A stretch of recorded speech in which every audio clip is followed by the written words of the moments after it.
sei.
Tem muito aqui, né?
kapal yan.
consegue botar o pé direito atrás, o tripé tão direitinho, tá? O tripé tão aí. Isso, você vai dividir. Obrigado.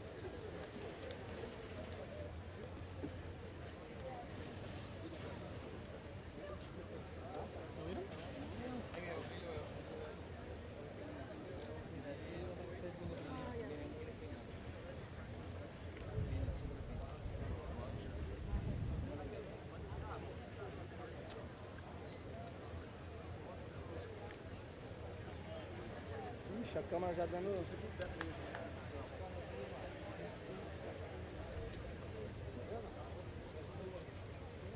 É uma barbada ali, né? Tá filmando?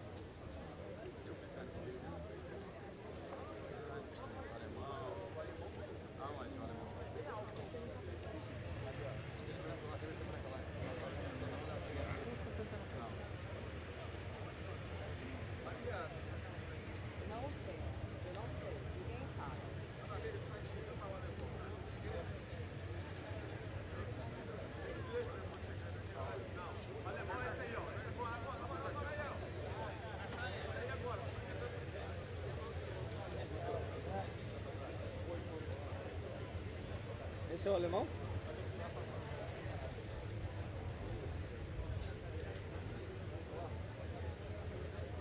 Breno! Stuka, já é pra fazer bico? Oi? É bico?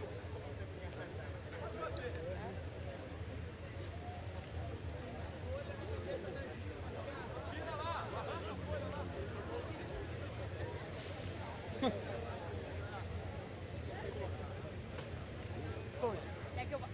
Oi.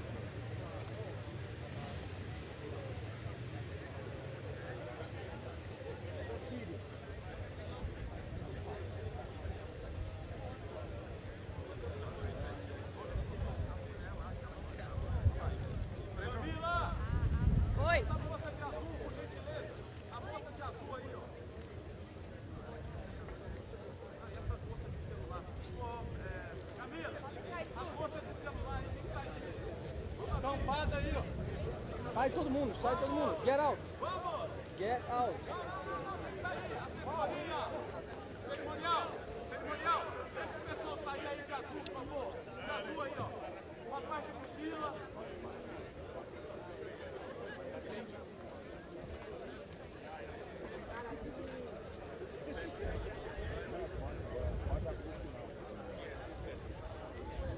Vamos de mochila!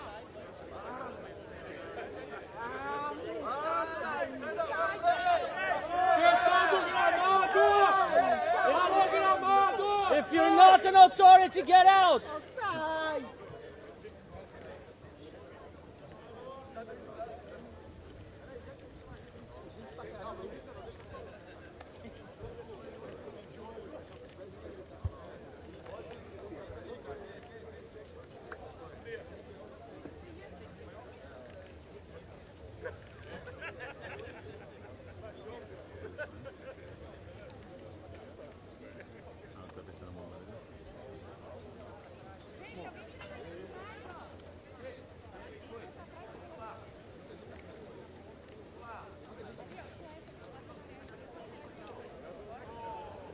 If you're not an authority, please stand back.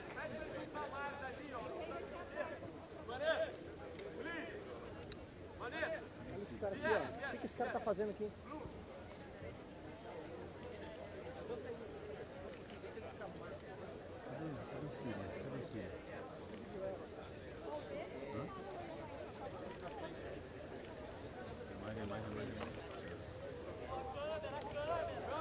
Camila! Ô, cerimonial! Bora, irmão!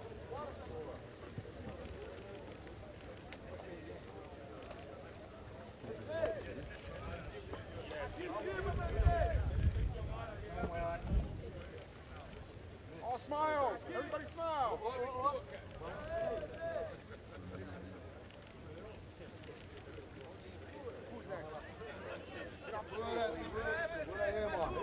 Officer! Presidente! Presidente! Tá chegando uma... Só mais um segundo!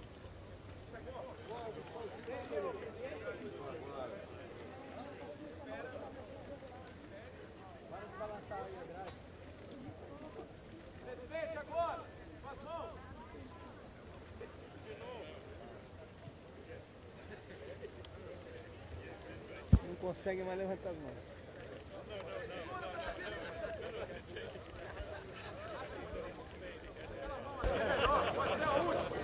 Só mais uma! Mais uma, presidente! Mais um! Mais um!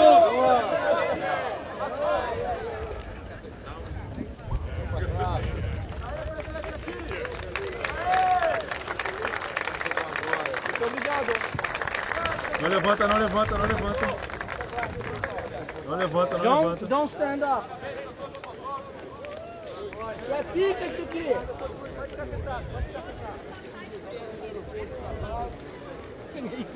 Só o secretário que quer.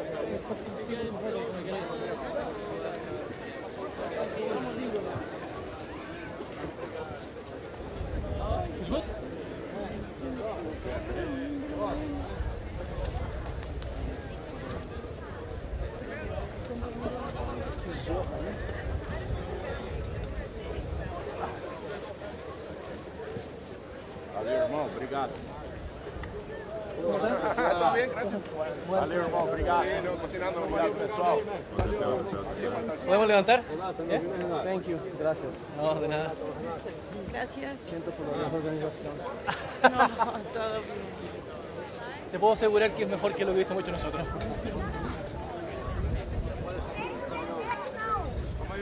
A saída é só pela escada, Tom. Ah, não pode pular não?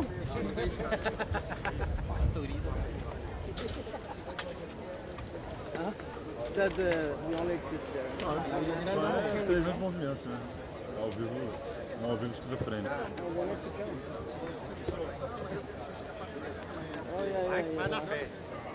Tô imaginando aquele shake ali de preto com o negócio na cabeça. Nossa, deve estar torrando, velho.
Encerra tudo no caso, 18 mil.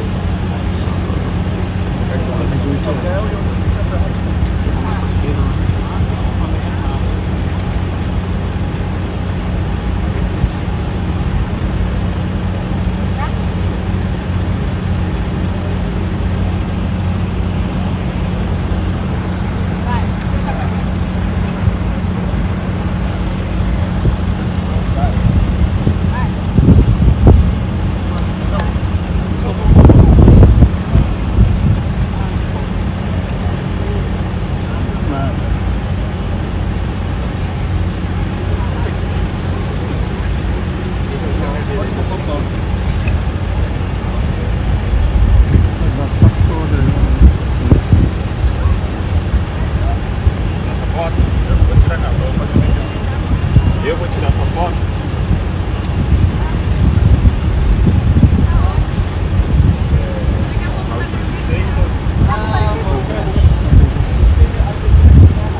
Chegada assim. Viu? Esse aqui eu acho que pita. Ah, tá. Vou colocar aqui. Vou levar um trabalho.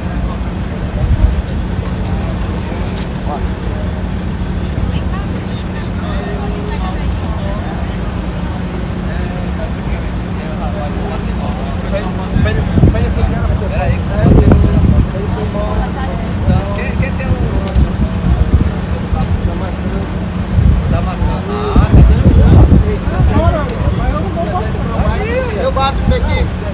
Bate pra mim aqui, por favor.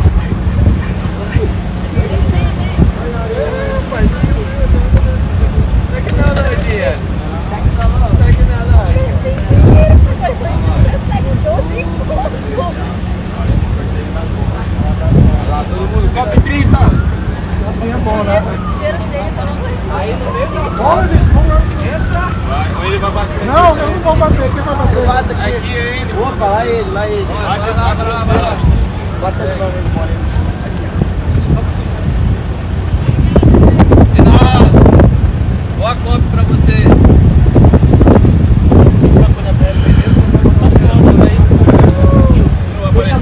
Deixa Vai aparecer aqui, não tá o Silas. Vai aparecer só o careca do Silas aí. Esse é melhor. Peraí, que o cabelo tá bagunçado. Peraí. Aí. Vai lá, novo. Take it with that second. Okay. Get the cup 38. Oi.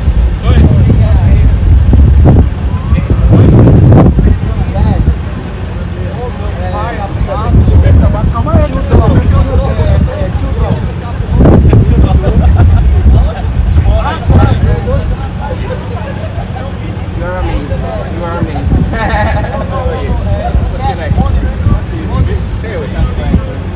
Very nice to meet you.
Tá mais quente que lá dentro.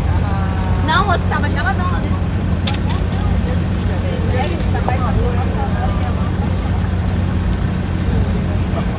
Boa, cara.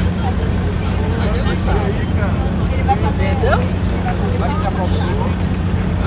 Tá aqui a Ayana.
Já pensou, tu tem um cara, um fotógrafo da sua ciência para uma foto contigo?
olhar.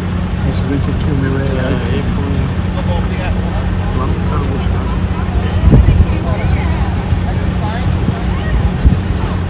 Deixa eu ver aqui.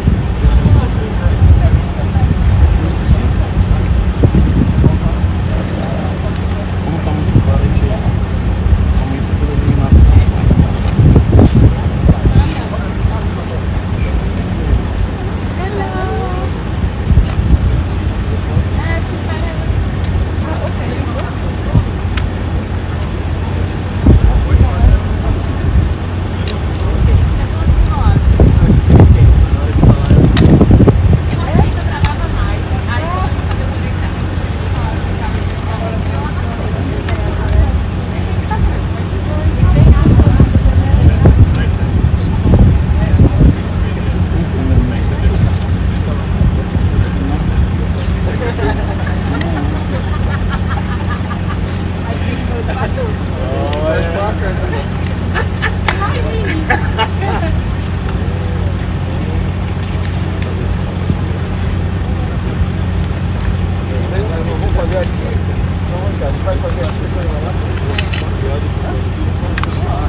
Tem um adaptador aqui.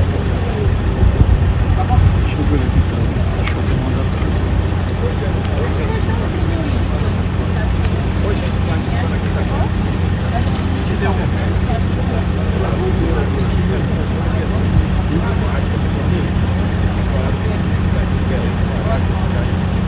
Sei lá, eu acho que eu vou precisar. Mas eu vou precisar disso. Não, só agora só pra...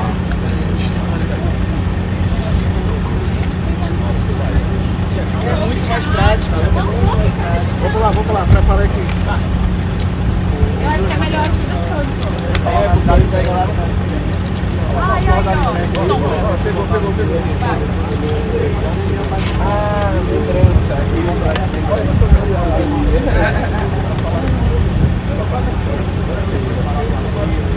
Não, mas isso aqui não carrega. Pois é, essa aí diz tudo. Só o adaptador. O xerife tá bem apertado aí. Mas ali não é. Vou ter que entrar aqui. Não tem um cabo nenhum. Tem no carro. Isso que fala. Porque eu vim sair daqui. Quando eu sei sair, eu vou só colocar aqui. E colocar aqui, precisando de um cabo, entendeu? Carro tem que ser dois USB, né?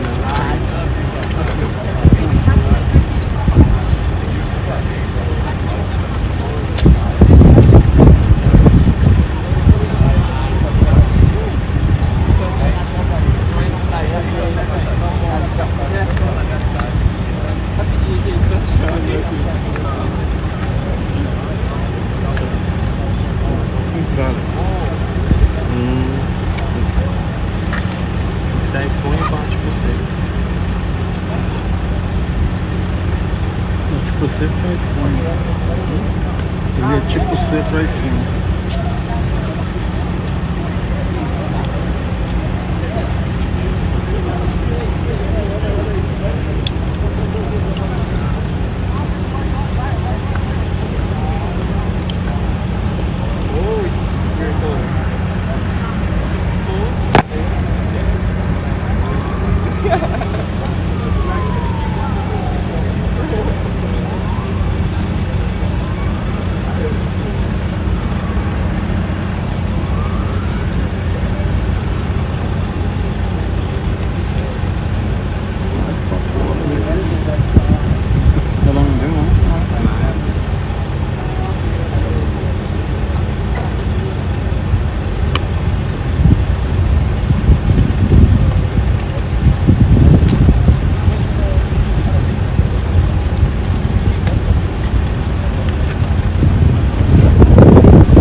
Ah, não dá.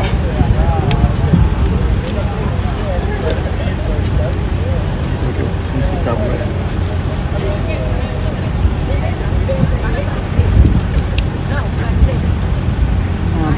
Consegue pegar em cima? Te desliga ali, ó. Puxa uma tomada aqui, ó. Puxa uma tomada ali, vou pegar lá. Não tem, cara. Ah, sim, sim. É, vou puxar ali. É bivolt, né? Beleza, tá. Uma amiga respondeu assim, ele é pai, grande amigo meu, ela não sabia.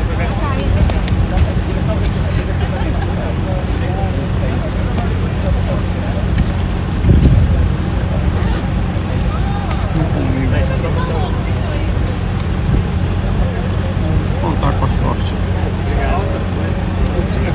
Obrigado, hein, muito mais.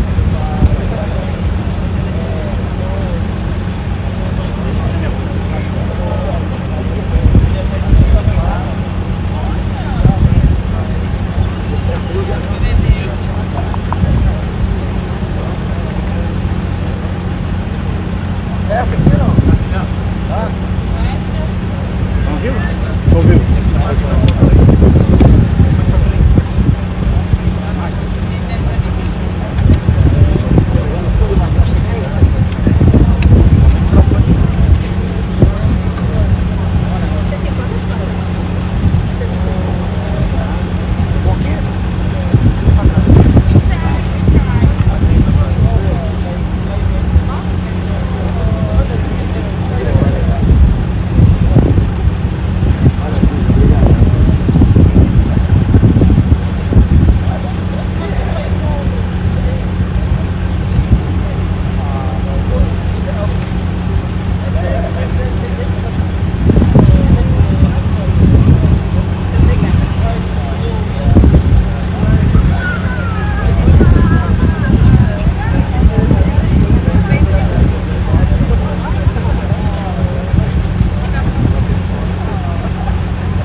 que era que tinha lá no em Castanhal? Eu tenho medo isso.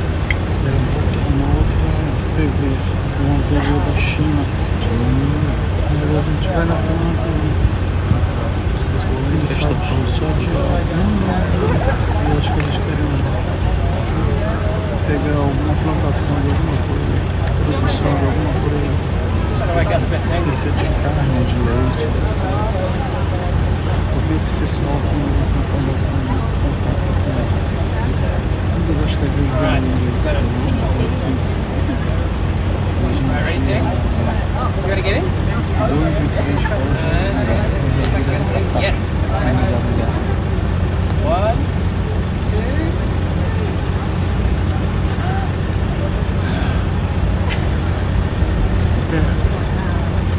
Ele deve ter aquela bolsa dele no carro pelo o cara do picolé não pode ser o... Não deixaram ele. Furou a bolha.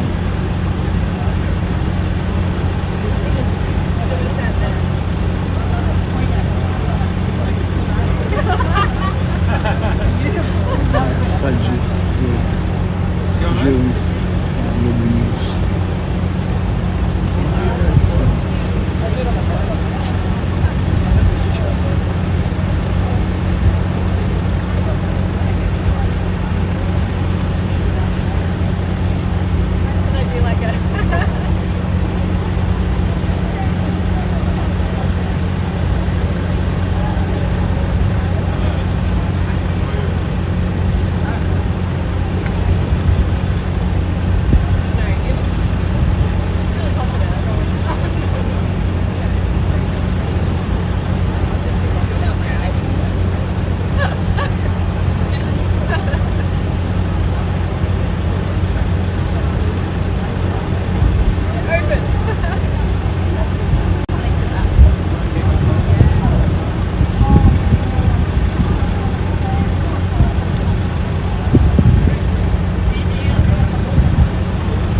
Oh, nice. The candid flames. Who's going to get in here? I think I want to go in the Se a gente não tivesse com esses guarda-chuvas aqui, essa guarda-sol.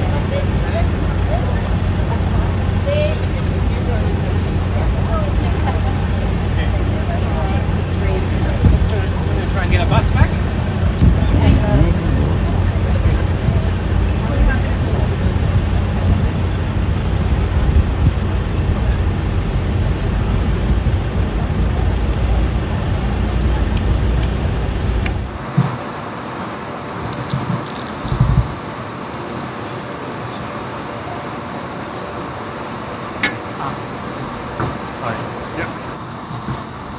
Sehr geehrter Herr Präsident, Exzellenzen, liebe Kolleginnen und Kollegen, meine sehr geehrten Damen und Herren! Die Klimakonferenz in Belém ist Anlass, um Bilanz zu ziehen. Wo stehen wir als Weltgemeinschaft 10 Jahre nach Abschluss des Pariser Klimaabkommens? Die Antwort ist klar. Wir stehen in diesen Tagen an einer Weggabelung. Alle Länder müssen entscheiden, wie sieht verantwortungsvolles Handeln aus für die Sicherheit und den langfristigen Wohlstand unserer Bürgerinnen und Bürger, für die Wettbewerbsfähigkeit unserer Volkswirtschaften und eben für den Klimawandel. Für Deutschland ist die Entscheidung an dieser Weggabelung klar. Wir setzen auf Innovation und auf Technologie, um eben dem Klimawandel erfolgreich Einhalt zu gebieten. Unsere Wirtschaft ist nicht das Problem. Unsere Wirtschaft ist der Schlüssel, um unser Klima noch besser zu schützen. Klimaschutz braucht heute dreierlei. Zum einen politisches Tempo. Zum zweiten gesellschaftliche Akzeptanz. Und zum dritten unternehmerische Innovation. Die Europäische Union geht hier weiter geschlossen und entschlossen voran mit einem Klimaziel für das Jahr 2040 und mit ambitionierten National Determined Contributions. Unser Gastgeber Brasilien setzt auf das Prinzip Mutirão, gemeinsam anpacken. Und da sind wir, da bin ich, da ist Deutschland dabei. Die Umsetzung der Klimaziele geht an vielen Orten der Welt voran. Wir machen Fortschritte. auch in Deutschland. Auf diesem Weg müssen wir aber sicherstellen, dass Energie langfristig günstig, sicher und verlässlich verfügbar ist, eben für den Erhalt unserer Volkswirtschaften und für die Bürgerinnen und Bürger in unseren Ländern. Deutschland steht zu den nationalen und europäischen Klimazielen. Um dies zu erreichen, setzen wir auf Innovation und auf Technologie, wenn es darum geht, Wettbewerbsfähigkeit mit Klimaschutz und mit sozialer Ausgewogenheit zu verbinden. Auch die Speicherung von CO2 spielt dabei eine immer wichtigere Rolle. Wir haben im Deutschen Bundestag in dieser Woche ein entsprechendes Gesetz verabschiedet zur Abscheidung und zur Speicherung von CO2. Wir erschließen gleichzeitig neue Wirtschaftszweige, neue Geschäftsmodelle. Und auch hier setzen wir auf Innovationskraft unserer Wirtschaft. Schon heute ist Clean Tech, Made in Germany, mehr als 8% unserer Exporte. Ein zentraler Baustein ist zudem die Bepreisung von CO2. Als marktwirtschaftliches und damit als effizientes Instrument ist sie ein zentraler Baustein auf unserem Weg der Transformation, der eben vollständig technologieoffen ist. Die Wettbewerbsfähigkeit unserer Volkswirtschaften und die soziale Akzeptanz haben wir dabei fest im Blick. Meine Damen und Herren, liebe Kolleginnen und Kollegen, im Jahr 2024 steuerte Deutschland rund 6 Milliarden Euro öffentliche Klimafinanzierung bei, inklusive mobilisierter, auch privater Mittel, sogar fast das Doppelte. Sie sehen, auf Deutschland ist Verlass. Und es braucht doch eine große gemeinsame globale Kraftanstrengung. Alle Länder mit den ökonomischen Möglichkeiten und hohen Emissionen, und wir gehören dazu, sind dazu aufgefordert, eben dazu beizutragen. Wichtig dafür ist ein Finanzsystem, das einen verlässlichen Rahmen und Investitionssicherheit schafft, die wir für die Mobilisierung von mehr privatem Kapital benötigen. Nicht zuletzt möchte ich hier an diesem Ort, an dem wir sind, auf die Bedeutung der Tropenwälder hinweisen. Sie sind eben gleichzeitig auch einer der wichtigsten Kohlenstoffspeicher weltweit und Lebensraum für Menschen und unzählige Tier- und Pflanzenarten.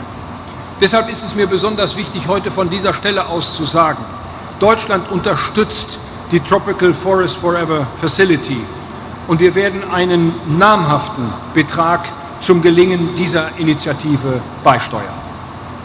Denn zum Erreichen der Klimaziele, liebe Kolleginnen und Kollegen, muss der Tropenwald erhalten und gleichzeitig mehr Privatsektormittel mobilisiert werden. Dies kann nur gemeinsam mit den Partnern in Nord und Süd gelingen. Bei allen diesen Themen können wir zeigen, gemeinsam sorgen wir dafür, dass Klimaschutz und Wirtschaft Hand in Hand gehen können. Lassen Sie uns diese Chance hier in Belem gemeinsam nutzen, eben ganz nach dem Motto dieser Konferenz, gemeinsam anpacken. Packen wir es gemeinsam an. Herzlichen Dank für Ihre Aufmerksamkeit.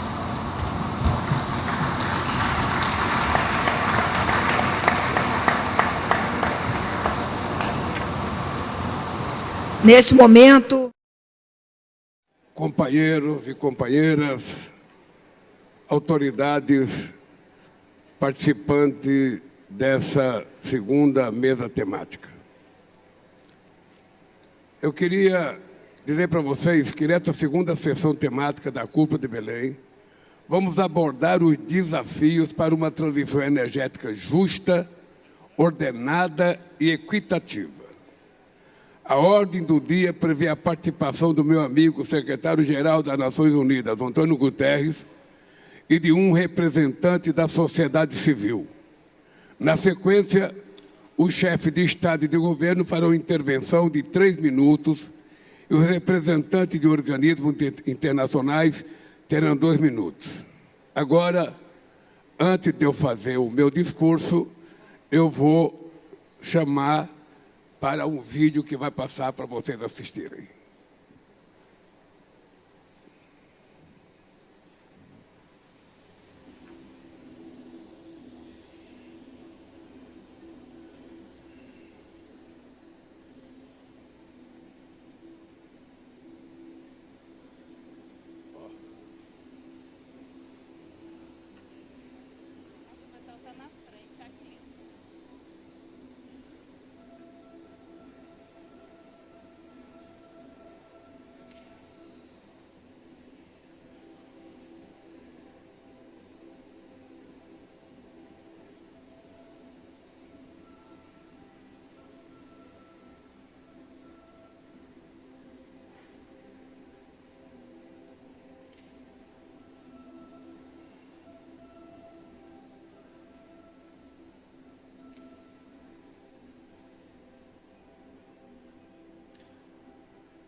sair da frente. Quando for passar vídeo, o pessoal tem que sair da frente, cara. Vamos lá. Bem, como nós não temos um apresentador oficial, eu mesmo me apresento. E agora eu passo a palavra ao senhor Luiz Inácio Lula da Silva, presidente da República Federativa do Brasil.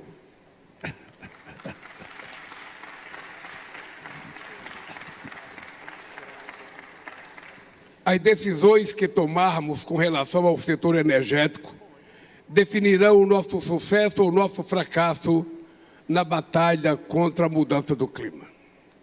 Foram necessárias 28 COPs do clima para nos comprometermos em Dubai com uma transição energética justa, ordenada e equitativa.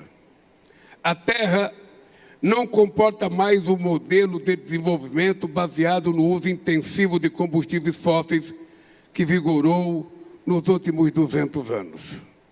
75% das emissões de gases do efeito estufa têm origem na produção e no consumo de energia. Não podemos nos omitir ou intimidar diante da magnitude desses dados. Já sabemos que não é preciso desligar as máquinas e motores, nem fechar fábricas ao redor do mundo de um dia para o outro. A ciência e a tecnologia nos permitem evoluir de forma segura para um modelo centrado nas energias limpas. Essa transformação já está em curso. O uso de renováveis triplicou nos últimos 10 anos. No primeiro semestre de 2025, a energia renovável se tornou a maior fonte individual de geração de eletricidade no mundo, ultrapassando o carvão. Em muitas regiões, as energias solar e eólica já são mais baratas do que a gerada por combustíveis fósseis. O preço das baterias caíram 90%. O Brasil não tem medo de discutir a transição energética. Somos líderes nessa área há décadas. Ainda nos anos 70, fomos o primeiro país a investir em larga escala em alternativas renováveis. 90% da matriz elétrica nacional provém de fontes limpas. Também somos pioneiros no desenvolvimento de motores flexíveis e o segundo maior produtor mundial de biocombustíveis. Nossa gasolina tem 30% de etanol em sua composição e nosso diesel conta com 15% de biodiesel. O etanol é uma alternativa eficaz e imediatamente disponível para adoção nos setores mais desafiadores, como a indústria e o transporte. É lamentável que pressões e ameaças tenham levado a Organização Marítima Internacional a adiar esse passo. A transição energética representa um novo paradigma de desenvolvimento e uma grande oportunidade para promover transformações estruturais na sociedade e na economia. Em 2023, o setor foi responsável por 10% do crescimento do PIB global e empregou 35 milhões de pessoas. É impossível discutir a transição energética sem falar dos minerais críticos essenciais para a confecção de baterias, painéis solares e sistemas de energia. Para gerar emprego e renda e gozar de segurança energética, os países em desenvolvimento precisam participar de todas as etapas dessa cadeia global de valor. Senhoras e senhores, apesar dos avanços, 2024 registrou um novo recorde de emissões de carbono do setor energético, o maior índice desde 1957. Os incentivos financeiros, muitas vezes, vão no sentido contrário ao da sustentabilidade.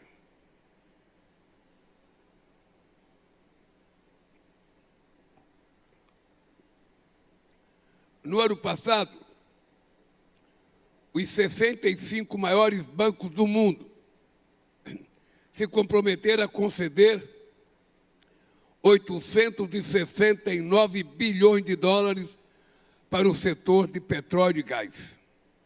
Desde a adoção do Acordo de Paris, a participação dos combustíveis fósseis na matriz energética global diminuiu apenas de 83% para 80%. O conflito na Ucrânia reverteu anos de esforços para a redução da emissão de gás de efeito estufa e levou à reabertura de minas de carvão. Gastar com armas o dobro do que destinamos à ação climática é pavimentar o caminho para o apocalipse climático. Não haverá segurança energética em um mundo conflagrado. É fundamental combater todas as formas de pobreza energética. 2 bilhões de pessoas não têm acesso a combustíveis adequados para cozinhar. 660 milhões de pessoas dependem de lamparinas ou de geradores a diesel nas periferias das grandes cidades e nas comunidades rurais da América Latina, da África e da Ásia. 200 milhões de crianças frequentam escolas sem acesso à luz elétrica. Sem energia, também não há conexão digital, hospitais funcionando ou agricultura moderna. Sem equacionar a injustiça de dívidas externas impagáveis e sem abandonar condicionalidades que discriminam os países em desenvolvimento, andaremos em círculos. Um processo justo, ordenado e equitativo de afastamento dos combustíveis fósseis demanda o acesso à tecnologia de financiamento para os países do sul global. Há espaço para explorar mecanismos inovadores de troca de dívida por financiamento da iniciativa de mitigação climática e transição energética. Direcionar parte dos lucros com a exploração de petróleo para a transição energética permanece um caminho válido para os países em desenvolvimento. O Brasil estabelecerá um fundo dessa natureza para financiar o enfrentamento da mudança do clima e promover justiça climática. O mundo precisa de um mapa do caminho claro para acabar com essa dependência dos combustíveis fósseis. É tempo de diversificar nossas matrizes energéticas, ampliar as fontes renováveis e acelerar a produção e o uso de combustíveis sustentáveis. Isso requer alguns compromissos centrais. Em primeiro lugar, implementar o Acordo de Dubai de triplicar a energia renovável e de dobrar a eficiência energética até 2030. Em segundo lugar, colocar a eliminação da pobreza energética no centro do debate e incluir metas de cocção limpa e de acesso à eletricidade nos planos climáticos.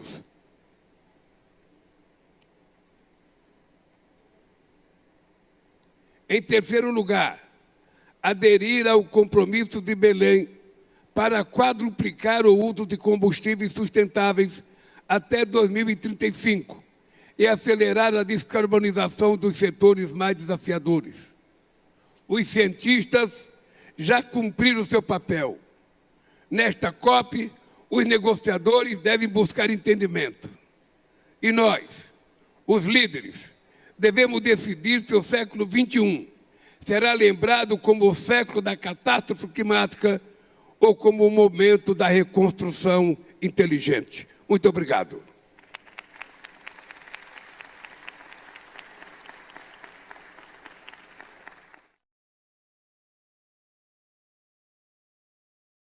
Of 1.3 trillion US dollar, which must... Antônio Guterres.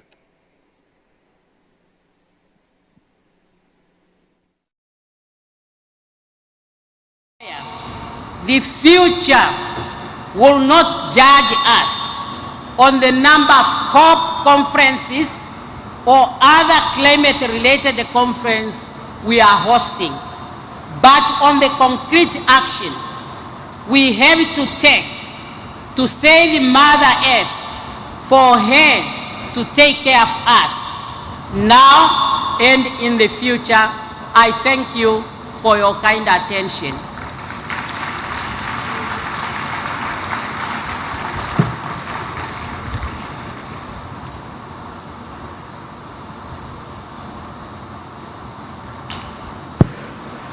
Neste momento, convidamos o membro do Conselho Presidencial do Haiti, Augustin Smith.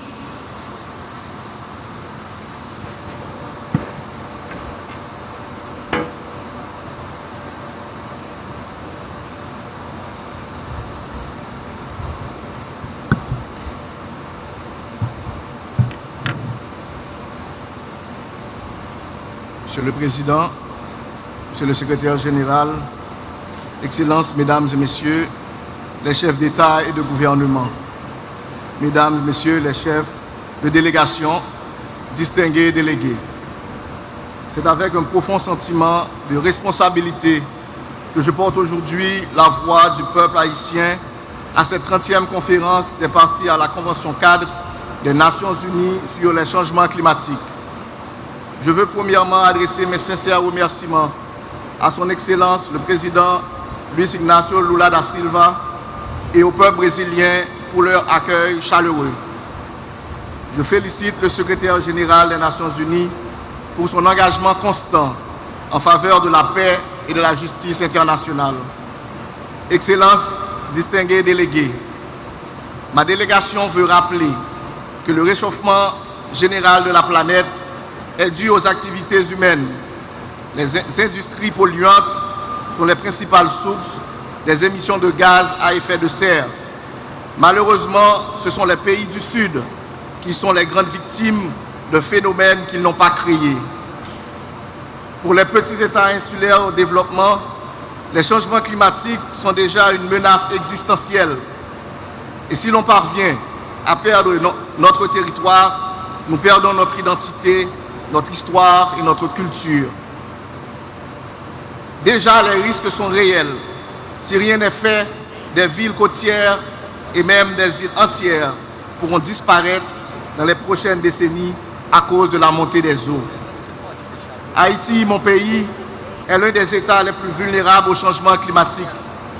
Il est classé au premier rang de l'indice mondial des risques climatiques et au troisième rang de l'indice des risques climatiques à long terme. Il fait face à la sécheresse, aux inondations côtières, à la salinisation des sols, à une érosion de sa biodiversité et à une baisse du rendement agricole. Les ouragans, de plus en plus violents, dévastent le pays. La semaine dernière encore, l'ouragan Melissa a fait 47 morts, 17 disparus et occasionné des dégâts matériels considérables dans le sud et l'ouest du pays. Le Conseil présidentiel de transition a une pensée émue à l'intention des victimes haïtiennes et met en œuvre en ce moment un plan de réponse adapté aux pertes et aux besoins. Nous profitons aussi de l'occasion pour adresser nos sympathies aux autres peuples de la région caribéenne touchés par cette catastrophe. Excellences, distingués délégués, l'État haïtien a toujours agi pour répondre à ses engagements visant l'atténuation en luttant pour l'adaptation du pays. Depuis 2005, la législation nationale continue d'être actualisée pour répondre aux défis environnementaux et climatiques. Mon pays a présenté plusieurs communications nationales et a élaboré un plan d'action national d'adaptation et une politique nationale sur les changements climatiques. Nous avons adhéré au programme pilote sur la résilience climatique, PPRC, et soumis en 2021 une première actualisation de notre contribution déterminée au niveau national. Je veux souligner que les pays en développement, et particulièrement les petits États insulaires qui sont les moins responsables du réchauffement climatique, ne pourront pas réussir leur adaptation sans une solide solidarité internationale sincère et agissante. Les pays industrialisés, principaux responsables du réchauffement climatique, se sont engagés à offrir une assistance financière et technique accompagnée du renforcement des capacités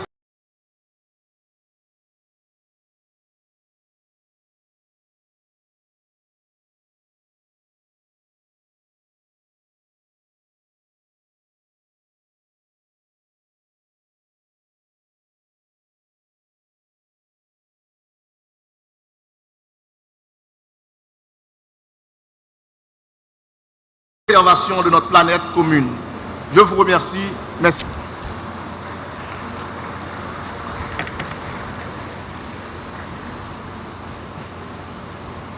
Temos agora a manifestação do representante da Somália, vice-primeiro-ministro Salah Ahmed Jama. Ministro Salah Ahmed Jama.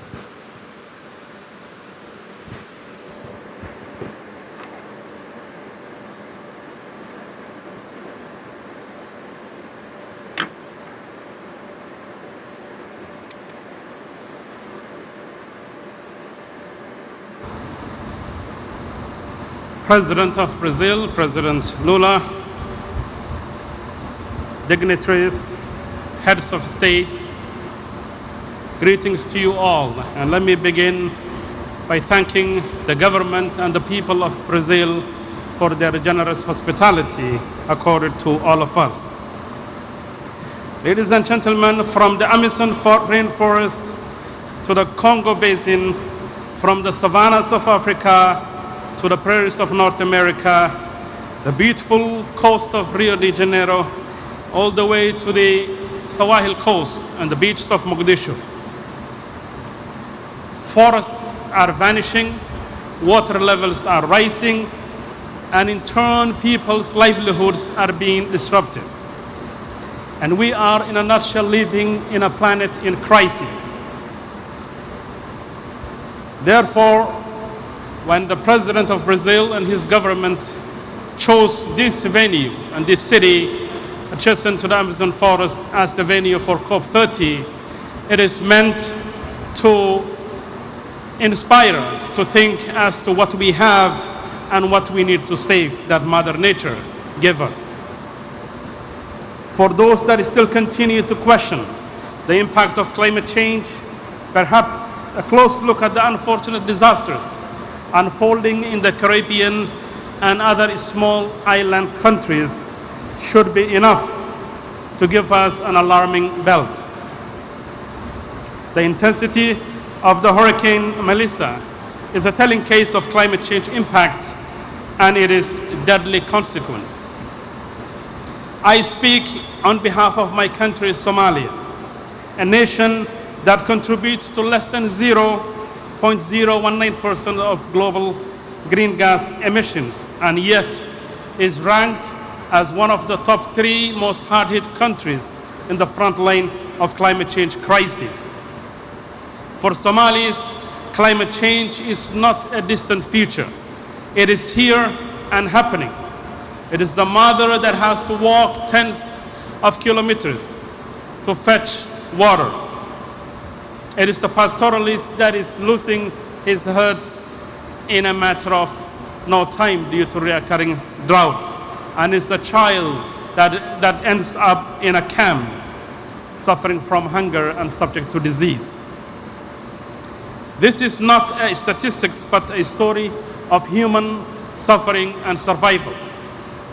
Ladies and gentlemen, Somalia comes to the COP30 with hope for action, armed with clear plans and strategies.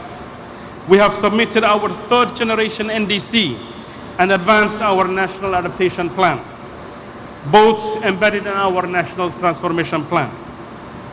Our priorities are very clear. The first priority is adaptation and resilience at a large scale. Our National Adaptation Plan, estimated at $6.3 billion by 2025, we seek partnership that builds early warning systems, climate-smart agriculture, resilient health systems, and climate-proof infrastructure. For Somalia, adaptation is not a charity, but justice. Particularly women and youth who bear the heaviest burdens must be empowered and engaged. Secondly, the issue of access to climate finance is the top priority for countries like Somalia and other similar fragile and conflict-prone countries. Globally, climate finance has reached over 1.5 trillion in 2022, yet fragile and conflict-affected countries together received less than 5% of that total. In Somalia, actual flows were under 300 million by the year 2020, which is less than 1% of what is required to adapt to climate change. We call for more grants, fewer loans, and faster access and support that strengthens national systems. Timely finance is the bridge between vulnerability and decreasing ODI and shrinking multilateralism. Perhaps climate finance could be the only source for financing development in countries like ours. Third, we welcome the recently established Loss and Damage Fund. In the case of Somalia, recent estimates estimate direct climate-related losses in Somalia to about $2.8 billion. So we are certainly facing the brunt of climate change in terms of damage in the form of livestock lost and agrarian communities devastated. We welcome the new fund, but urge rapid capitalization and action because every delay deepens suffering and erodes hope. Fourth, the issue of energy transition is a priority for Somalia and Africa at large, with over 600 citizens in Africa that have never seen electricity. We intend to transition to green energy, but in a just and transferable manner. Somalia has a huge potential in solar and wind, but that needs a huge investment in the form of decentralized mini grids, solar irrigation, and clean cooking solutions. And finally, climate impact and adaptation is intrinsically linked to peace, stability, and they are both inseparable. In Somalia, droughts and floods displace families, fuel conflict, and undermine stability. That's why climate action is peaceful action, an investment in security and dignity. Excellencies, the Paris Agreement promised equity, yet the gap between promise and practice continues to widen. Those least responsible must not bear the heaviest burden. Finance must be accessible, technology must be transferable, and decision-making must be inclusive, so that vulnerable nations can shape their own climate future. We aspire to a future where resilience drives peace, prosperity drives dignity, and a future where no child goes hungry because the rains have failed. A future where renewable energy lights every Somali village. As the poet Warsan Shire reminds us, no one leaves home unless home is the mouth of a shark. So when communities that are leading their normal lives in their normal habitat are struck again and again by impact of climate change in various forms and shapes, they end up becoming IDPs on the outskirts of big cities. For millions of Somalis, climate change has turned home into a shark. Let's work together to tame it, invest in resilience, invest in peace, and invest in Somalia. Thank you very much.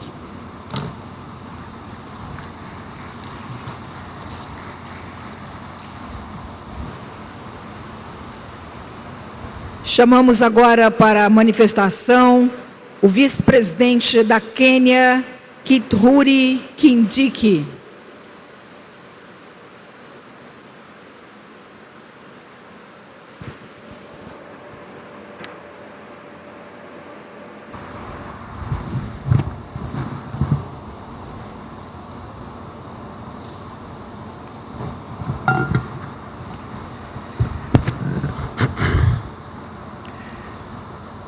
I congratulate you, Mr. President of COP30, on your election.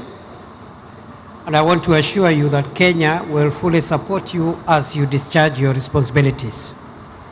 Excellencies, the devastating effects of climate change continue to ravage our planet. This year, various parts of the world are in our development agenda.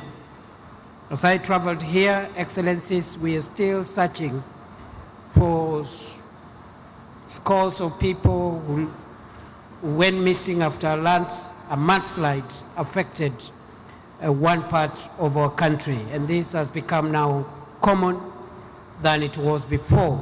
Such incidents have become common. Kenya is committed to addressing further climate change-induced harm. Kenya's energy grid now is 93% green, and we target to reach 100% in the next 4 years.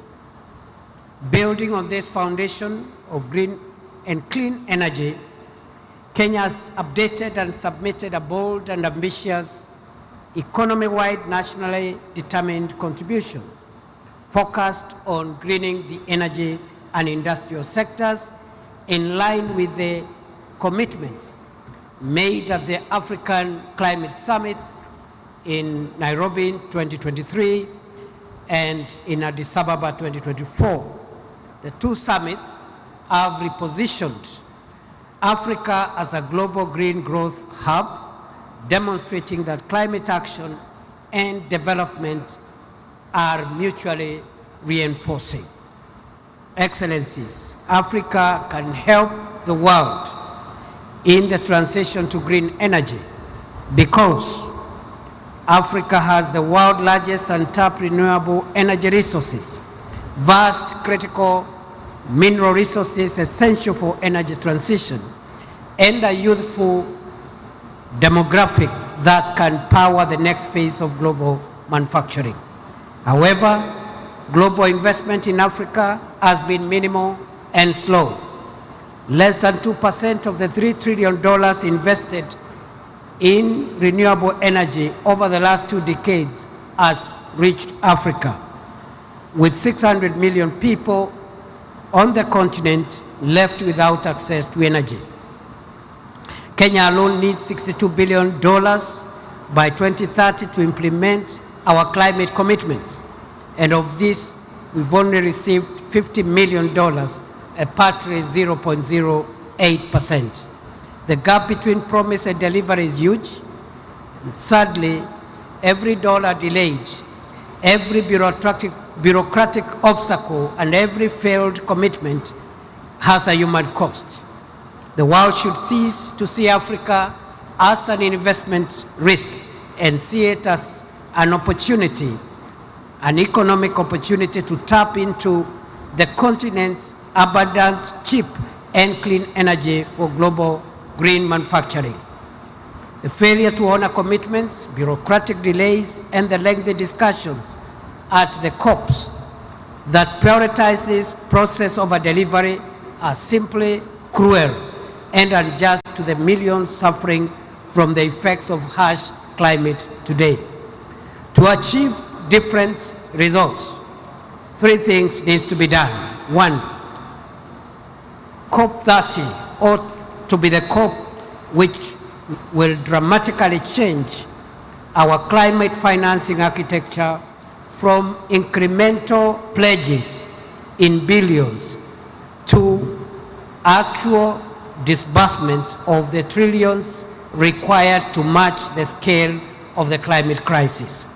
Thus, the new collective quantified goal must be set at a level commensurate with the trillions required to achieve the 1.5 degrees Celsius goal. We have to operationalize the Baku to Belém roadmap to $1.3 trillion as we have agreed in COP29 and have a clear path for mobilizing this finance for developing countries by 2035.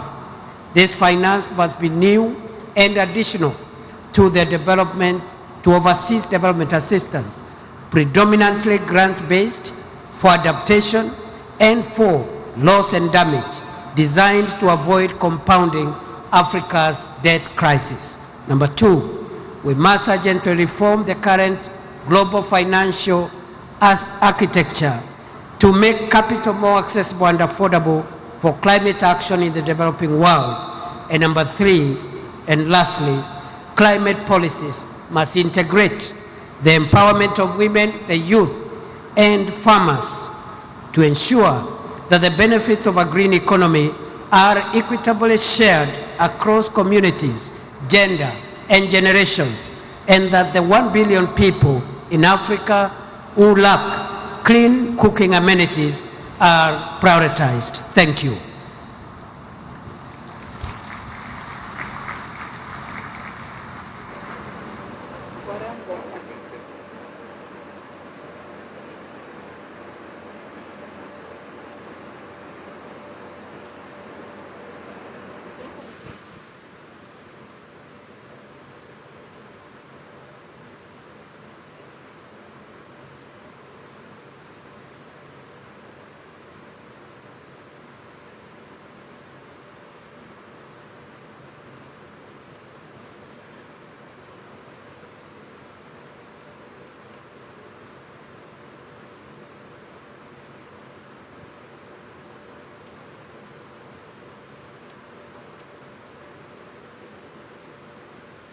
Neste momento, convidamos para a manifestação o presidente do Palau, Surangel Whips Júnior.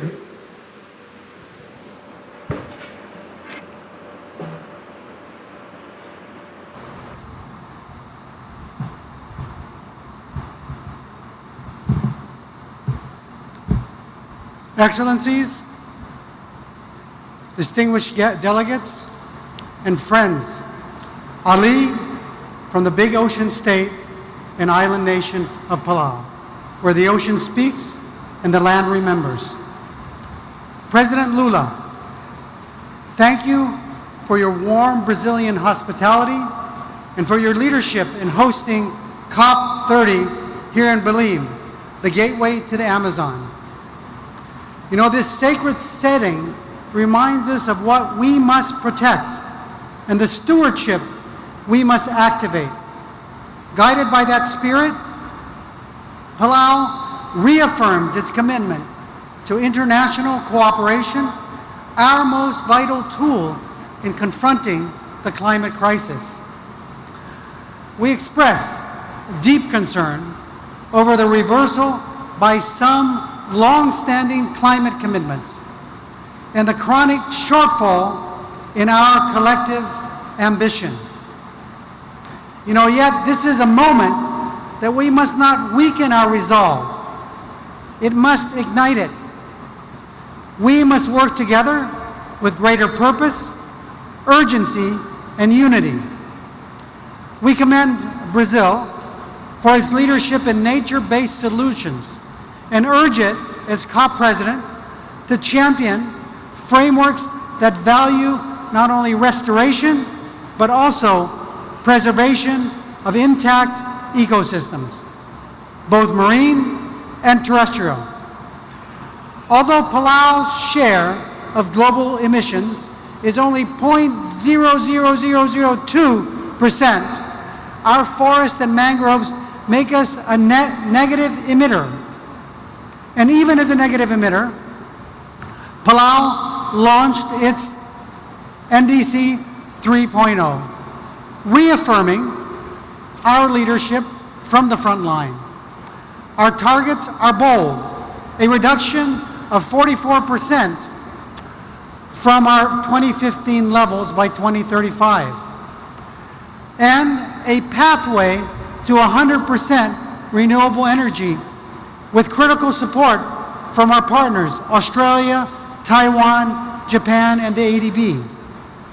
We applaud Brazil's clean energy mix and call for a truly just transition, one that is inclusive, equitable, and responsive to the needs of vulnerable nations. It demands enduring partnerships, catalytic investment, and shared innovation. Transitioning away from fossil fuels is central to this. Looking ahead, Palau and our Pacific family support Australia's bid to host COP31 in the Pacific. Australia is on a strong pathway to reduce emissions and is helping countries like ours accelerate the energy transition and adapt to the worsening climate impacts. Like our presence here in the Amazon, our COPs must reflect the geographic diversity of our shared challenges, both green and blue. The Pacific has long served as the world's moral compass on climate justice, fighting for the 1.5-degree goal, and advancing loss and damage mechanism, and leading the landmark ICJ advisory opinion. It is now the Pacific's turn, and we look to our host and all of you here to help find a pathway to a successful Pacific COP31 with Australia. It's time. As next year's chair of the Pacific Islands Forum, Palau looks forward to advancing the Blue Pacific's Unlocking Blue Pacific Prosperity Initiative and the Pacific Resilience Facility. These two funds invest in the ocean's role of tackling warming and our vision of becoming the first 100% renewables-powered region in the world. This will help us in reallocating the $6 billion the Pacific spends annually on fossil fuels, and will transform livelihoods and prosperity for our people. As we advance this agenda, let us reaffirm our defining principle: leaving no one behind. Despite strong climate ambitions, Taiwan continues to be excluded from this process. With higher emission reduction targets and science-based actions, Taiwan can help accelerate the global transition. Every capable partner, including Taiwan, must have a seat at the table. And as current chair of AOSIS, I speak as one with my fellow leaders. Our future depends on the 2025 NDC synthesis report. And we know it clearly shows we are not on track to limit warming to 1.5. All countries must submit NDCs of the highest ambition and urgently. 1/3 is not acceptable. We need to do better. Equally urgent is our enhanced and accessible climate finance. Our safety and survival are rights, not bargaining chips. And COP30 must deliver the finance that turns ambition into action. You know, Palau's traditional war canoes were manned with warriors to paddle, a chanter to keep them in sync, and a bailer to keep them afloat. We are in a climate war, and the success of our mission is everyone's responsibility. Our survival requires us to chant, bail, and paddle together with unity of purpose as one. Because only together, as the theme of our 80th UN General Assembly reminds us, we are stronger. We envision a Pacific where our children inherit not crisis, but courage and purpose, where our islands are not sinking symbols, but rising beacons of innovation, climate justice, and hope. Obrigado, Kompan Masulang. Thank you.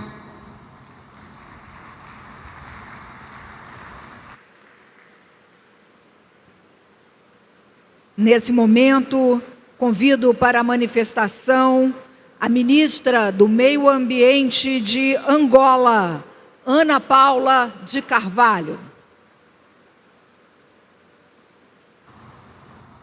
Good morning. I speak in Português. Bom dia, Excelência, Senhor Presidente da República Federativa do Brasil, Excelência, Senhor Secretário-Geral das Nações Unidas, Excelentíssimo Senhor Presidente da Cop30, Excelentíssimo Senhor Secretário Executivo da Convenção do Clima, chefes de Estado e de Governo, distintos delegados, minhas senhoras e meus senhores. É com grande honra e profundo sentimento de responsabilidade que Angola se junta a esta cimeira de líderes sobre o clima, realizada aqui em Belém, Pará, no coração da Amazônia, um símbolo vivo da urgência de equilibrar o desenvolvimento humano com a preservação do nosso planeta.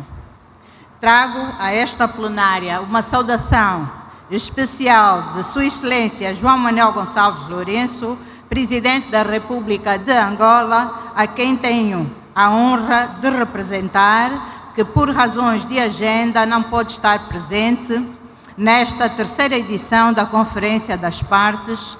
Neste momento, Angola celebra com orgulho 50 anos da nossa independência, uma data de profunda reflexão sobre o caminho percorrido e os desafios que ainda nos unem. Apesar disso, o nosso país reafirma o seu compromisso firme com uma agenda climática justa, solidária e orientada para resultados concretos.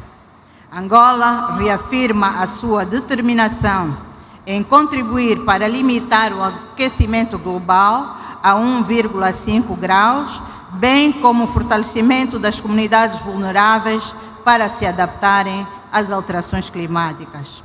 E estamos a trabalhar no sentido de acelerar a transição para uma economia de baixo carbono. Temos avanços consideráveis no que diz respeito às energias limpas, tendo sido registrado um aumento na nossa eficiência energética, quer por via de fontes de abastecimento hídrico, solares e até mesmo ciclos combinados. Relativamente à gestão de resíduos, também foram dados passos significativos. Temos 2 aterros na província do Namibe, que é uma das 21 províncias que compõem o nosso belo país. Para o OGE 2025 foram previstos 2 centros de valorização de resíduos, um para a conclusão na província do Ambo e outro de raiz na província do Bengo, que atenderá as províncias de Luanda, Bengo e Colibengo. Excelências, minhas senhoras e meus senhores, permitam-me partilhar que Angola é um país rico em recursos naturais, mas também vulnerável aos impactos das alterações climáticas, onde a variedade climática já afeta setores críticos, como a agricultura, os recursos hídricos, a energia e as populações rurais que necessitam de respostas estruturadas e eficientes. Por isso, reconhecemos que a Cop30 não deverá ser apenas uma conferência, mas um marco moral e político para definir o rumo da humanidade perante o maior desafio do nosso tempo, isto é, a tripla crise planetária, onde vivemos diariamente efeitos das alterações climáticas, a perda da biodiversidade e a crescente problemática dos resíduos. Excelências, minhas senhoras e meus senhores, Angola participa nesta COP com um compromisso renovado e concreto. Foi já submetida a nossa NDC3, que traduz a nossa visão nacional de desenvolvimento de baixo carbono, resiliente e inclusivo. Estamos a reforçar metas de mitigação, mas também a colocar a adaptação e a resiliência climática no centro daquilo que são as nossas prioridades. Porque para nós, adotar é sobreviver. E sobreviver é um ato de dignidade.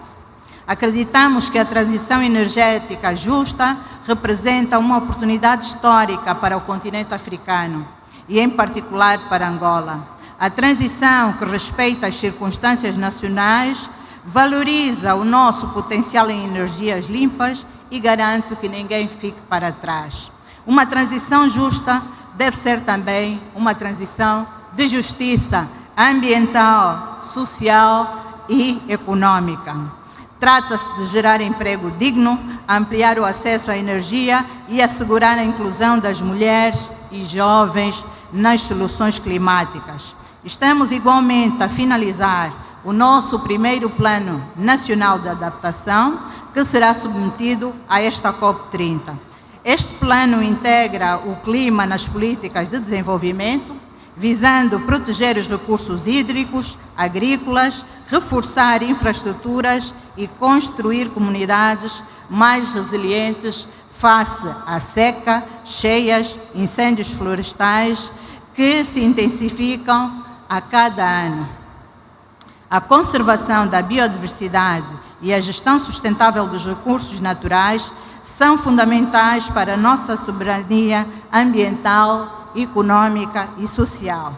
Mas sabemos que não é possível haver adaptação sem financiamento previsível, acessível e justo.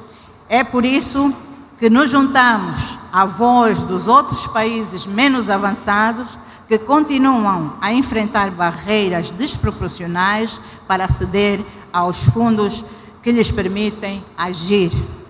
Assim sendo, esperamos que a COP30 seja o início da transformação das promessas em ações reais de financiamento e compromissos em soluções concretas. Excelências, minhas senhoras, meus senhores, nenhum país vencerá esse trabalho sozinho.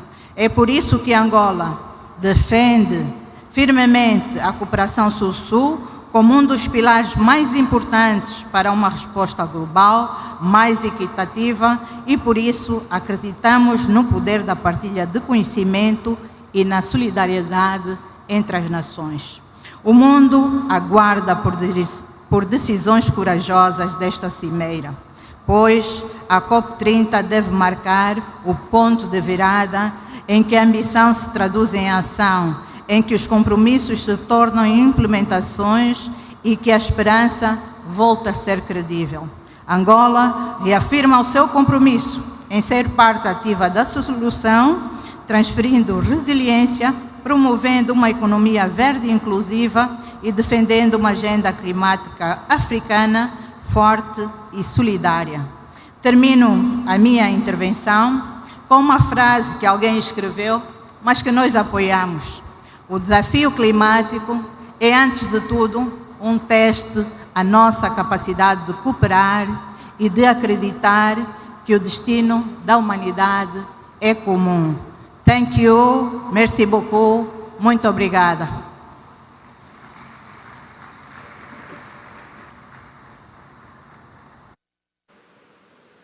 Neste momento, convido para a manifestação o ministro das Relações Exteriores das Ilhas Marshall, Kalani Kaneko.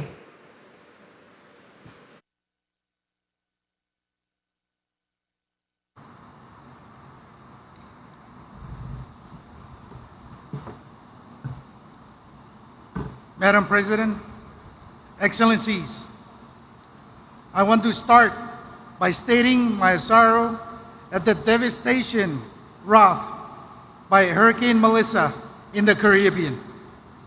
As islanders, we cannot help but see ourselves in the images coming out of Jamaica, Cuba, and Haiti. All we have to do is look outside our front doors to witness the impacts of climate change. For centuries, we were protected by the vast blanket of ocean that served as a thoroughfare between islands and provided the abundance food that nourished us. And when the swells rose high, the coral reefs that surrounded us provided protective rings to calm the waves. But now the sea rises, the coral dies, and the fish stock leaves our shores for cooler waters. What will happen when the next storm comes to us? If this is a cup of truth, then to answer this question, as the President of Chile said, we must begin with the science. And the International Court of Justice advisory opinion reaffirmed that our response must be a collective one, guided by the best available science in the 1.5 degree temperature limit, grounded in human rights principles of equity, justice, and directed toward ensuring that those most responsible provide support for those most vulnerable. We put our faith in the Paris Agreement 10 years ago, and we have worked tirelessly to live up to its commitment. The Marshall Islands delivered the NDC in February, and we submitted our National Adaptation Plan 2 years ago. And we are doing our utmost to implement these plans with limited resources. We know that the Paris Agreement has moved the needle on climate action. We have expanded clean energy and slowed warming. But the future of my country depends on each and every party coming together to do more faster. Whether leaders are here or not, the largest emitters must show up on paper with higher ambition, NDCs, and more finance. This COP needs to agree on an adaptation package with a new finance goal at its heart, with concessional terms and direct access to small island states. Because I tell you, in the Marshalls, our adaptation needs are overwhelming.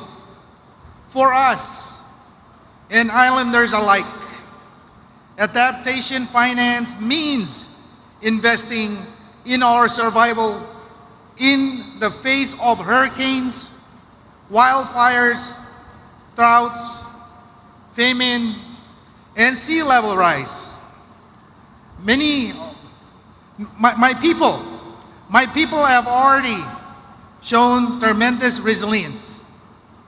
When the United States exploded 67 nuclear bombs over the Marshall Islands, we were bequeathed poisoned homes, cancerous growth, communities living in exile. Yet we endure. The fight for climate change is a fight to ensure that the history doesn't repeat itself. It is clear that the fossil fuel industry is not preparing for a just, orderly, and equitable transition.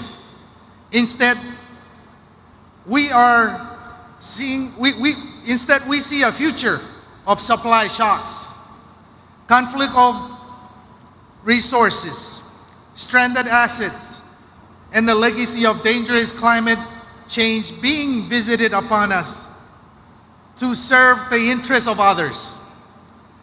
A legacy now visited on Caribbean shores. So I stand with President Lula and support his call for international community to come together to define a roadmap for the transition away from fossil fuel. I am equally inspired by the COP President's call for a spirit of Muri Trao, in which we work together to achieve more than we could ever possibly imagine doing alone. Every voice should be heard at this COP. Every nation needs to be part of the solution. The Marshall Islands has long called for Taiwan to be part of the UNFCCC process, and I repeat that call again today. When nations' voices are silenced, democracy dies. The behavior last month around the International Maritime Organization was shocking. It cannot happen again. It is time for those of us who believe in cooperation to stand together in this fight to tackle climate change. It is the spirit of Mutirao that we must employ to find the emitters, or to find the emissions reductions that we have to make to get 1.5 back within reach. No government wants to be told that they didn't do enough, that they must go home and try harder. But that's what I'm asking us all to do. But this time, let's work together. Let's help one another. Learn from each other. Support one another and be ready for the next storm.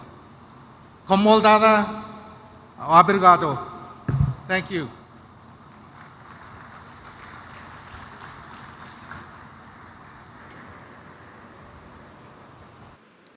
Neste momento, convidamos para a manifestação a chefe do Departamento de Meio Ambiente do Irã e vice-presidente para o Meio Ambiente, Shina Ansari.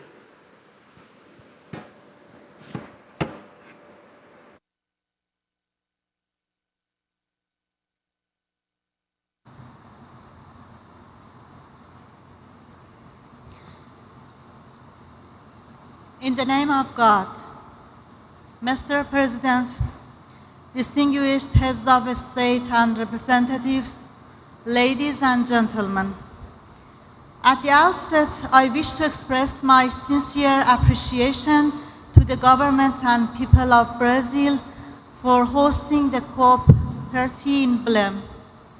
This gathering could provide nations with an invaluable opportunity to take realistic, equitable and inclusive actions to address the environmental crisis and challenges facing our planet. In recent years, all countries present at this conference have pledged to protect the environment by reducing greenhouse gas emissions, adapting to climate change, and moving toward the use of renewable energy sources.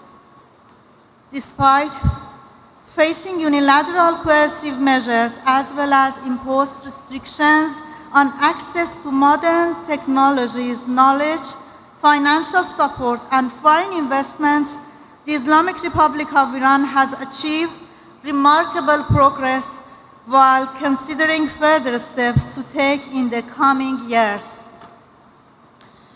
Over the past year alone, Iran has increased its solar energy capacity by 75%, expanded wind power generation, being added to a previous target to increase nuclear power capacity, join the BRICS carbon market, and reduce carbon emissions through efficient flare management in its oil and gas fields, such as a 10 billion cubic meters reduction and a further 12 billion cubic meter reduction plan for the next 4 years. Accordingly, transitional fuels and enhanced energy efficiency management projects are underway to enhance the country's resilience to the adverse impacts of climate change. These measures demonstrate Iran's firm commitment to environmental protection.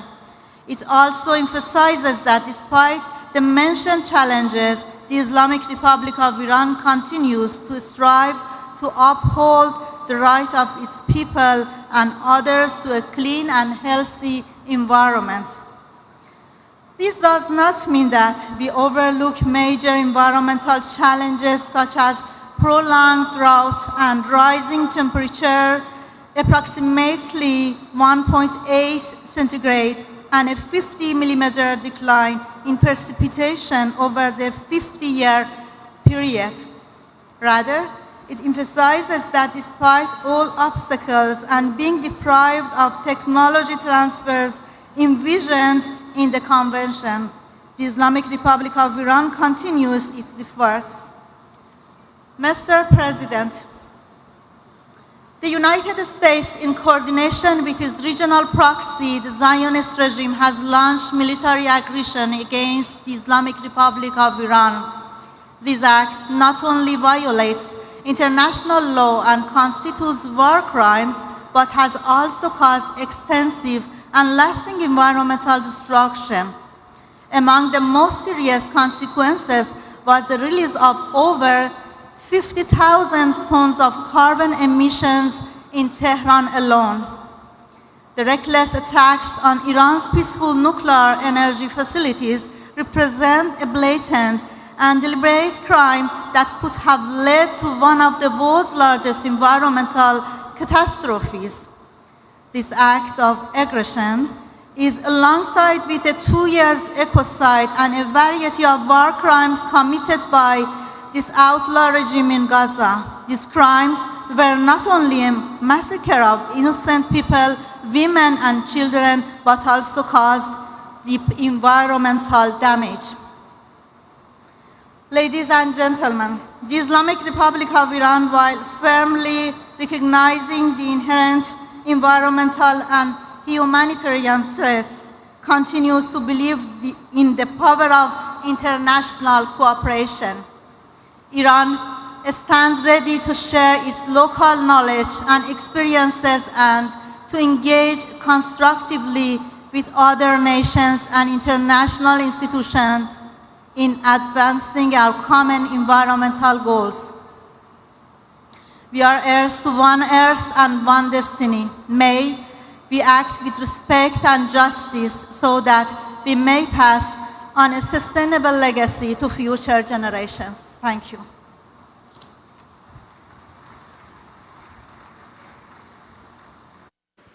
Neste momento, convidamos para a manifestação o ministro do Meio Ambiente do Iraque, Halo Mustafa Al-Askari.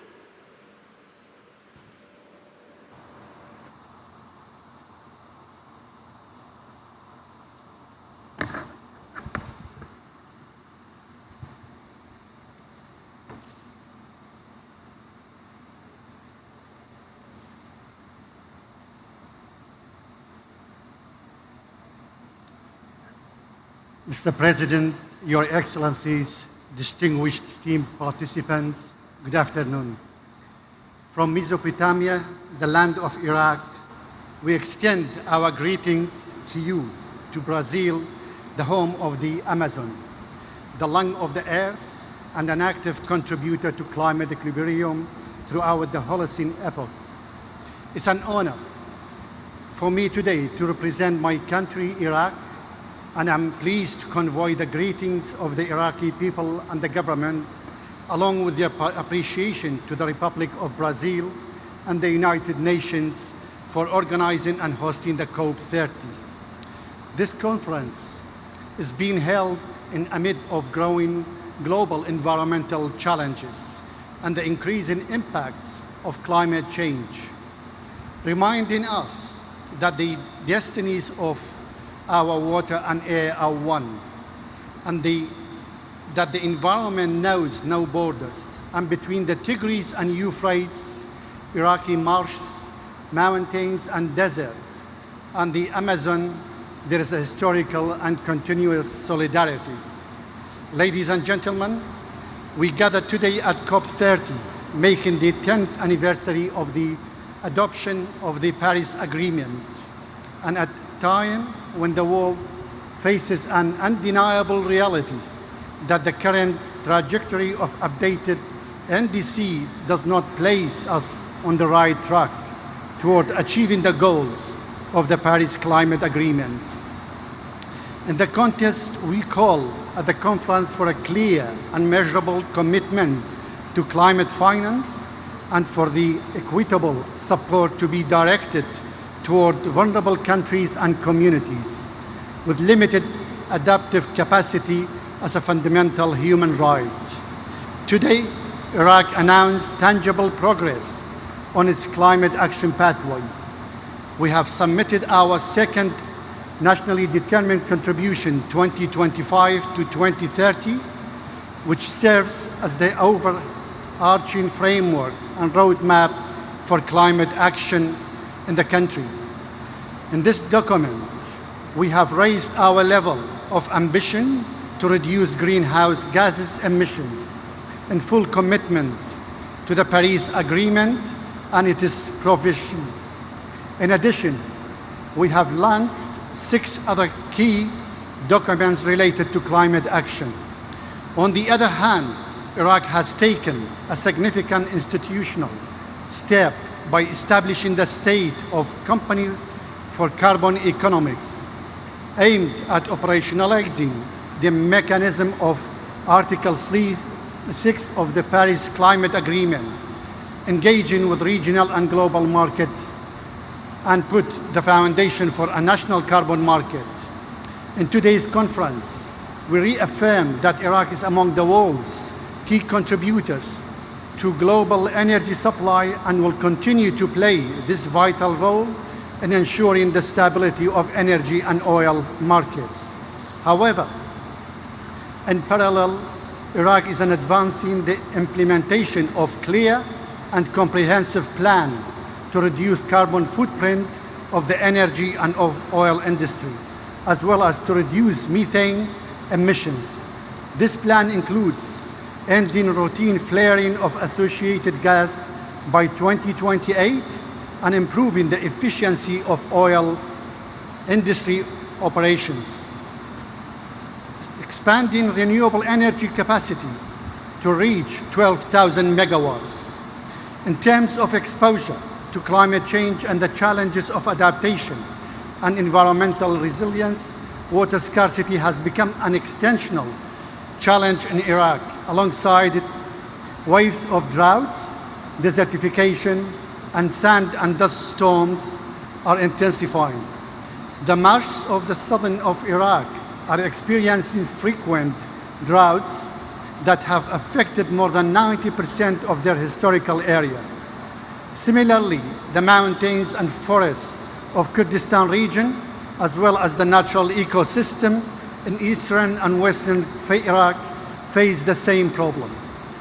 The crisis threatens biodiversity, agriculture, undermines the livelihoods of local communities, increases displacement and migration, and disrupts the routes of the migratory birds. In recognizing the needs of our people, after decades of suffering and to increase greater resilience, the government of Iraq places climate action at the core of its national development plans. It also places youth, women, academic researchers, civil society, and the private sector at the heart of decision-making and implementation. Because climate action requires the participation of all, and because local knowledge and innovation are the driving forces of sustainable solutions. Iraq is also working to open doors and opportunities for cooperation with the neighboring countries to adopt joint regional adaptation plans and cross-border mega projects in the fields of water, agriculture, nature-based solutions, energy, and sustainable transport within the framework of the Paris Agreement. Regional cooperation remains the most effective path to maximize impact, reduce cost, and strengthen stability and integration among the people of the region in the face of climate change. In conclusion, we confirm that our message today present a roadmap framed by clear timelines, measurable actions, and partnerships built on trust and transparency. What we have outlined in second nationally determined contribution, along with the institutional reforms and implementation projects we have launched, from ending routine gas flaring to expanding solar energy, representing a genuine commitment by Iraq that deserves recognition and support through financing, technology, and expertise. The success of this conference and the acceleration of the Paris Climate Agreement's implementation depends on strengthening climate funds and facilitating access to affordable and sustainable finance, supporting carbon markets with fair pricing mechanisms that stimulate and sustain green investment, and upholding commitments with the framework of common but differentiated responsibility. I thank you.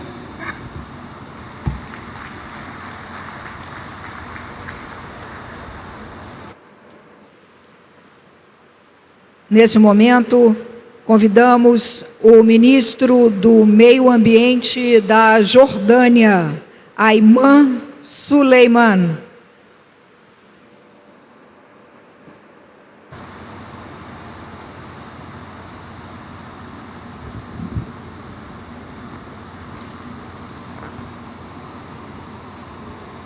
Bismillah ar-Rahman ar-Rahim.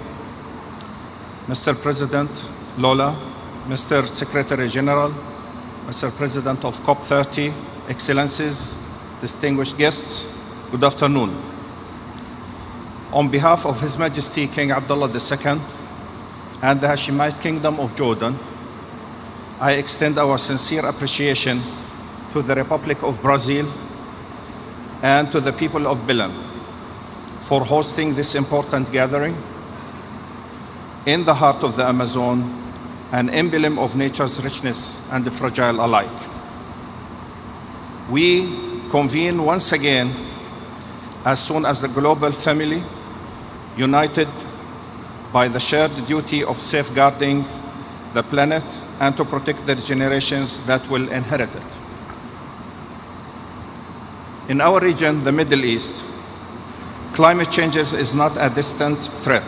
Rising temperatures, shrinking water resources, and degraded systems threaten lives and livelihoods across the borders.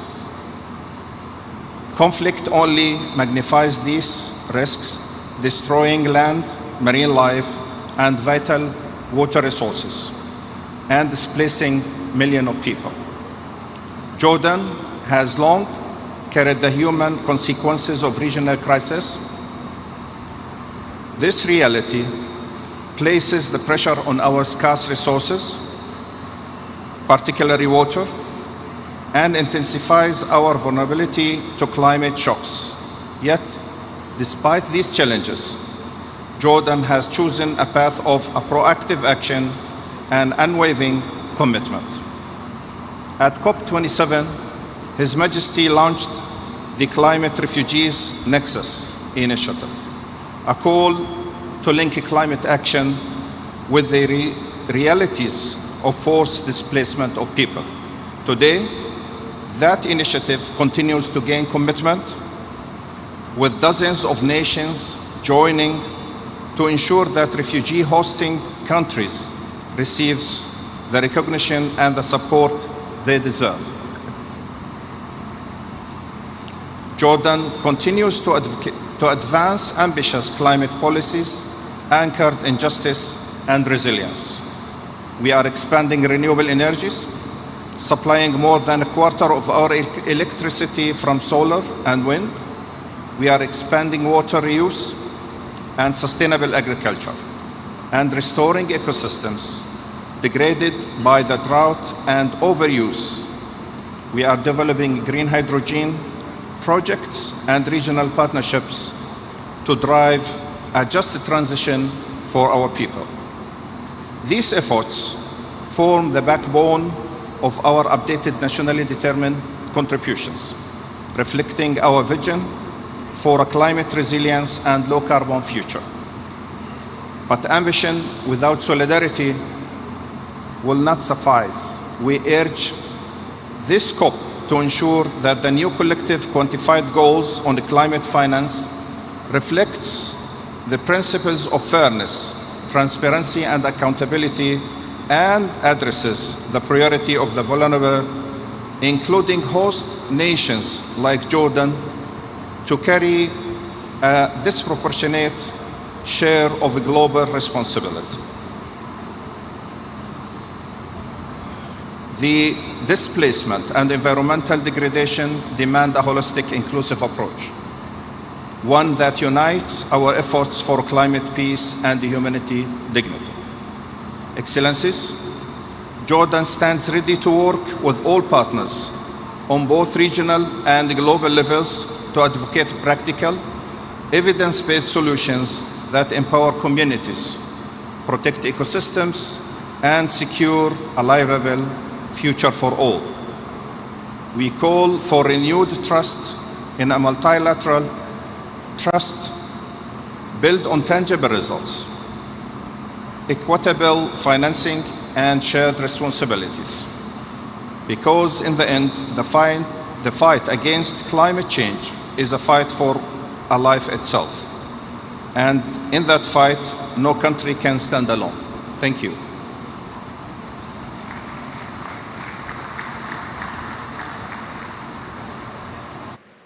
Convidamos agora o ministro do Meio Ambiente e diretor da Agência de Proteção Ambiental da Libéria, Emmanuel Kingurei Yarki Paolo.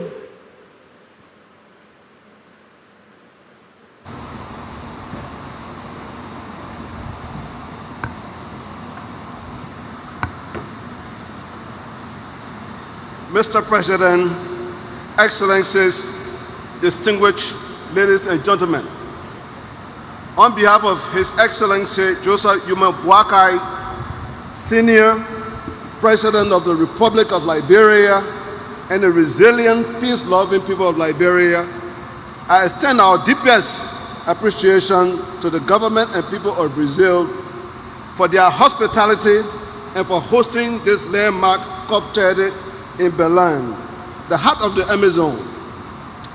Brazil's leadership in forest stewardship serves as global example of how nations rich in natural capital can also lead in climate diplomacy and environmental justice. The setting of Belém, where the Amazon breathes the planet, is a fitting reminder that tropical forests everywhere must be preserved if humanity is to sustain its future. Liberia, for its part, holds over 40% of the remaining forests in West Africa, one of the most critical biodiversity hotspots on Earth. The forests are not merely national treasures, they are global lungs, capturing carbon, regulating rainfall, and supporting food and water security across the sub-region. Within their canopy lies a network of life that binds rural communities, sustain endangered species, and provide ecological services vital to regional and global stability. The protection of these forests is therefore not merely the Liberian responsibility, it is a global imperative. Liberia has demonstrated strong national leadership through the implementation of the nationally determined contribution, which commit to cutting greenhouse gas emissions by 64% by 2035. Yet, the path to this target requires more than ambition, it demands investment. The gap between our vision and available climate finance remains wide, threatening progress we have made towards adaptation, renewable energy, and sustainable livelihood. That is why we strongly support innovative financing mechanisms such as the Tropical Forest Forever Facility. The TFFF provides a sustainable performance-based mechanism to reward countries that conserve and sustainably manage their forests. For Liberia, this initiative represents hope. Hope that our commitment to conservation will be met with predictable financial support, enabling us to invest in green jobs, community development, and resilient landscapes. Through our support for the TFF, Liberia stands ready to demonstrate that protecting nature and pursuing development can advance hand in hand when the right financial framework exists. Our national development framework that arrests agenda for inclusive development, encompassing agriculture, rule of law, education, sanitation, and tourism, ensure that climate action contributes directly to people's lives. This is climate justice in practice. Liberia's national carbon market policy follows guarantee that benefits from carbon trade are shared equitably with indigenous people and local communities, ensuring fairness, transparency, and sustainability at the heart of our climate governance. Excellencies, as we gather here in Berlin, let us not forget why we are here. The world forests, from the Amazon to the Congo to the Upper Guinean forests, are not merely landscape, they are lifelines. We must move beyond pledges and act with urgency and solidarity. The Paris Agreement must now be fully implemented, not in spirit, but in financing, technology, and capacity support to empower countries like Liberia to meet their commitment. Let Cop30 be the turning point, where promises become progress, where nations act together to ensure a climate safe for the future and for all. Liberia stands ready to lead with integrity, to protect our forests, to partner with the world in building a more just and resilient and sustainable future. Ladies and gentlemen, thank you.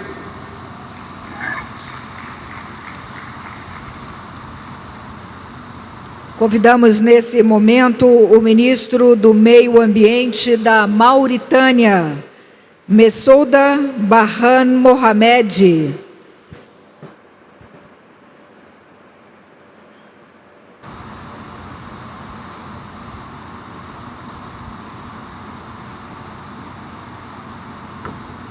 بسم الله والصلاة والسلام على رسول الله.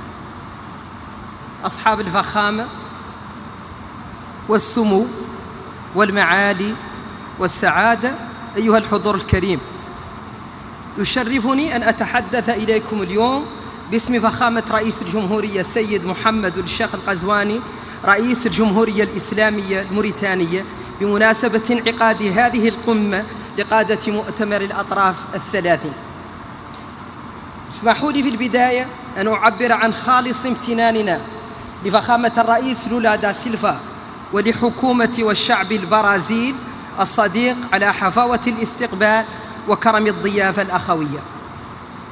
وأغتنم هذه الفرصة لأبلغ باسم فخامة رئيس الجمهورية السيد محمد الشيخ القزواني تحياته الودية والأخوية إلى نظيره الرئيس لولا، متمنيا له وللشعب البرازيلي دوام التقدم والنجاح لأعمال هذا المؤتمر التاريخي والتوفيق الكامل.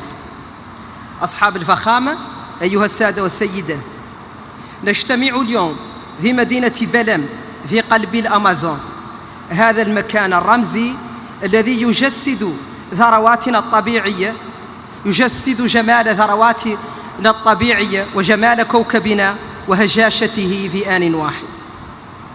إنه مكان يدعونا جميعا إلى التحلي بالشجاعة والتضامن والمسؤولية في مواجهة التحديات البيئية التي تهدد مستقبل البشرية. ففي موريتانيا أصبحت آثار التغير المناخي واقعا ملموسا. نرى زحف الرمال الصحراوية، ندرة المياه، تدهور الأراضي، وتزايد هشاشة مجتمعاتنا الريفية والشاطئية. هذه التهديدات تلقي بظلالها على نظمنا البيئية ومواردنا الطبيعية وسكاننا. غير أن بلدي اختار طريق العمل بدلاً من الانتظار. تحت قيادة فخامة رئيس الجمهورية السيد محمد الشيخ القزواني نسعى إلى تحقيق انتقال نحو تنمية مستدامة عبر رؤية واضحة والتزامات ملموسة من أجل حفظ الانبعاثات وفقاً لمساهمتنا المحدودة سداء 3.0 التي تم إعدادها حديثاً. تطوير الطاقات المتجددة من الطاقة الشمسية والريحية والهيدروجين الأخضر التي تمتلك موريتانيا فيها إمكانيات هائلة. كذلك حماية الأنظمة البيئية الطبيعية واستعادة المناطق الرطبة والساحلية، وتعزيز صمود المجتمعات الأكثر هشاشة في وجه التغيرات المناخية. إن هذه الجهود تنبع من رؤية أوسع قوامها بناء اقتصاد أخضر وشامل يشارك فيه كل مواطن موريتاني في حماية بيئتنا المشتركة وصون مستقبل أجيالنا. أصحاب الفخامة، أيها السادة والسيدات، لا يمكن لأي دولة أن تواجه أزمة المناخ بمفردها، فالدول النامية رغم مساهمتها المحدودة في الانبعاثات العالمية هي الأكثر تضرراً من آثار التغير المناخي. ومن هذا المنطلق تجدد موريتانيا دعوتها إلى تعزيز التضامن الدولي على أساس الإنصاف والعدالة، وندعو إلى تيسير الوصول العادل إلى التمويل المناخي والتنفيذ الفعال لصندوق الخسائر والأضرار ونقل التكنولوجيا الخضراء وتعزيز القدرات الوطنية في مجال التكيف والمواجهة. أصحاب الفخامة، أيها السادة والسيدات، لم يعد أمام العلم طرف للانتظار، فالعمل المناخي لم يعد خياراً، بل هو واجب أخلاقي ومسؤولية جماعية. وباسم فخامة الرئيس محمد الشيخ القزواني أؤكد التزام موريتانيا الراسخ بالعمل يداً في يد مع جميع الشركاء لبناء مستقبل مستدام مرن وعادل لكوكبنا. فلنجعل من هذه القمة COP30 نقطة تحول نحو الأمل والعدالة والمسؤولية المشتركة، وأشكركم لحسن إصغائكم والسلام عليكم.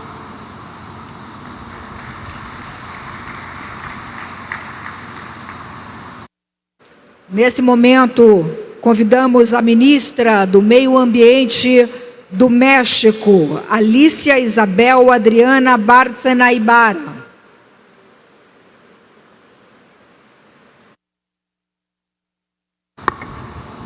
Excelencias, agradezco al Gobierno de Brasil y felicito al presidente Ignacio Lula da Silva por la organización de este evento. Gracias al ministro Mauro Vieira, gracias Andrea Correa del Lago, gracias Marina Silva. Devastadoras lluvias azotaron recientemente a México. 5 estados fueron gravemente afectados, cerca de 90 municipios incomunicados, más de 100,000 viviendas dañadas y 80 vidas perdidas. Una tragedia que trasciende fronteras y que nos recuerda con dolor, pero con claridad, que el cambio climático ya no es una advertencia, es una realidad que nos iguala como humanidad porque nos ha alcanzado a todos. La furia del clima no distingue territorio, ni ideología, ni estatus. Es una fuerza que golpea sin compasión y su verdad es simplemente incontestable.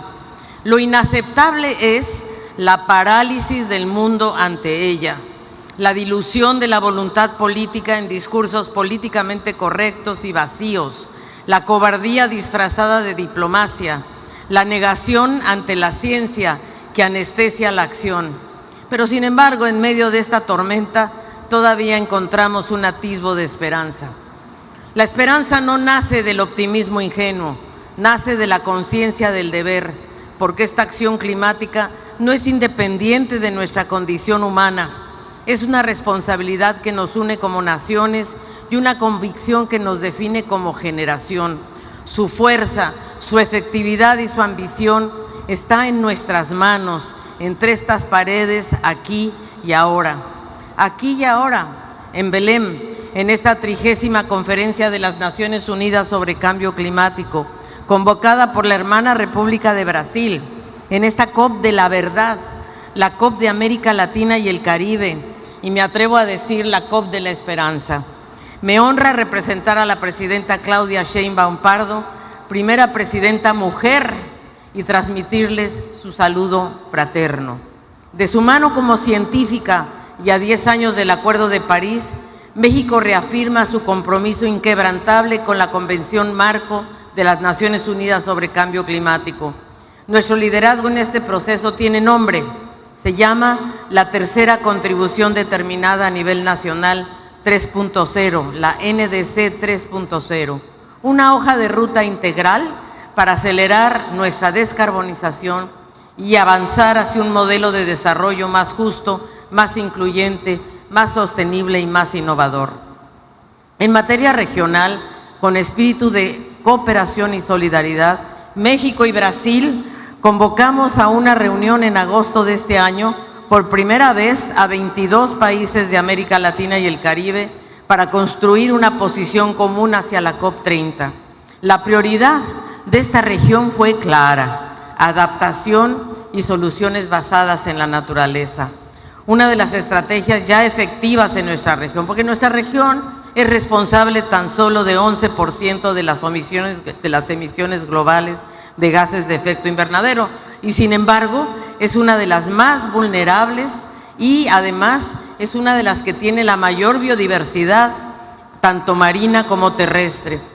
Estimamos, por ejemplo, que tan solo con recuperar 10% de los 1.450 kilómetros cuadrados de manglares mexicanos, podríamos reducir cerca de 19 millones de toneladas de carbono equivalente, que representan el 3% de nuestras emisiones nacionales del año 2024. El 15% de nuestro territorio está ocupado por selvas tropicales y manglares. Por eso reafirmamos nuestro compromiso por formar parte de la novedosa iniciativa Bosques Tropicales para Siempre, TFF. De hecho, recientemente, entre México, Guatemala y Belice, creamos la Gran Selva Maya, que contiene 5.7 millones de hectáreas de selva tropical y que une el Petén con la zona maya mexicana. En nuestra NDC, la meta de mitigación al 2035 se enmarca en una visión de largo plazo, una brújula que orienta nuestros esfuerzos para alcanzar emisiones netas cero a mediados del siglo. Por primera vez, México presenta sus metas en términos absolutos. Nos comprometemos a alcanzar un máximo de emisiones netas entre 364 y 404 millones de toneladas de carbono equivalente, de manera no condicionada. Esto representa una reducción de más de 50% con respecto al escenario tendencial. México también asume una meta condicionada para no rebasar entre 332 y 363 millones de toneladas de carbono equivalente. La NDC 3 es una ruta para una nueva forma de industrialización en México, que se llama Plan México y que incluye a sectores estratégicos como el transporte, la generación eléctrica, la industria, la agricultura y ganadería, los residuos, petróleo y gas y construcción. Estamos además muy comprometidos a potenciar la economía circular para resolver el tema de residuos y plásticos por lo menos y reducir las emisiones de metano. La adaptación es uno de los principales elementos que contempla el Plan México, reforzando prevención, seguridad alimentaria y energética, conservación de biodiversidad, agua y protección de la infraestructura crítica. Tratamos el cambio climático como seguridad nacional. Ese será uno de los temas que estarán incluidos en la primera Política Nacional de Adaptación que se publicará en 2026. México está convencido de la importancia de las soluciones basadas en la naturaleza y que la compensación por mitigación con la naturaleza es una forma de alcanzar las metas de la NDC 2 y de la NDC 3. México está convencido además, con gran conciencia, que los impactos que sufrimos por las lluvias, sequías y los huracanes Debemos entonces incorporar un componente de pérdidas y daños y otro dedicado a medios de implementación para garantizar recursos, la tecnología y las capacidades. Incluimos además un componente transversal que integra la perspectiva de género, derechos humanos, transición justa y la equidad intergeneracional. Reconoce a los pueblos indígenas, a los afromexicanos y mexicanas, a mujeres, infancias y jóvenes como víctimas por su alta vulnerabilidad al cambio climático, pero también como protagonistas para esta transformación. En resumen, la NDC 3.0 se estructura en 5 pilares: mitigación, adaptación, pérdidas y daños, medios de implementación, condiciones habilitadoras y temas transversales. Así, México contribuye al combate global al cambio climático con profundo sentido de responsabilidad, con ambición y con visión de Estado. Esta NDC 3.0 no es un documento solamente, es una hoja de ruta de toda una nación hacia el futuro que merecemos. Se construyó mediante un proceso muy participativo y deliberativo conforme al Acuerdo de Escazú y se basa en la mejor ciencia disponible. Enfatizamos también la importancia de fortalecer las sinergias entre la COP de biodiversidad y la de cambio climático y desertificación. El río Trío, ese río Trío que se construyó en Brasil en 1992, y de medir sobre todo y reportar de manera conjunta para diseñar taxonomías que permitan reconocer las metodologías para valorar la biodiversidad y los ecosistemas marinos y terrestres como grandes sumideros de carbono y fuentes de inversión económica. Pero no medir por separado en cada convención o en cada tratado. Se trata de medir juntos y tener metodologías compatibles. Debemos avanzar en esta armonización de métodos para internacionalizar, por ejemplo, el comercio de carbono que hoy ocurre en territorios limitados o solo a nivel nacional. No hay tiempo que perder, cada décima de grado importa porque cada decisión cuenta, cada retraso se traduce en pérdidas y daños irreparables, en vidas humanas, en ecosistemas devastados, en comunidades en riesgo. Por eso nuestra nueva NDC es una prueba de nuestro compromiso hacia una acción climática ambiciosa, transformadora e integral. Ninguna nación, ninguna, puede recorrer esta crisis sola. Aquí y ahora reafirmamos el valor del multilateralismo. Es imperativo actuar juntos y actuar simultáneamente y además hacerlo no solo con la sumatoria de las NDCs, sino también con una acción de financiamiento que cumpla con el artículo 9.1 del Acuerdo de París. Hoy en la COP30 no venimos a hablar del futuro que tememos, sino del futuro que aún podemos construir, porque hoy la esperanza no es una palabra vacía, es una acción colectiva que exige nuestra valentía, valentía de invertir en la vida y no en el carbono, valentía de mirar a nuestras hijas e hijos y decirles: hicimos todo lo que estaba en nuestras manos. Señoras y señores, aún tenemos tiempo para llegar y salvaguardar la meta de 1.5 grados, pero la ventana de oportunidad se está cerrando. Hoy más importante que nunca es imperativo que la COP concluya con una señal política clara de nuestra determinación por corregir el modelo de desarrollo y el rumbo. En términos gramscianos, es momento de dejar morir el viejo mundo para dejar uno nuevo, un mundo en el que podamos vivir en armonía con la naturaleza sin dejar a nadie atrás. Por eso quiero recordar, para finalizar, las palabras que el entonces presidente de Estados Unidos, Barack Obama, pronunció hace 10 años cuando se firmó el Acuerdo de París. Y Obama dijo: somos la primera generación en experimentar los efectos del cambio climático y la última que tendrá la oportunidad de revertirlos. Muchas gracias.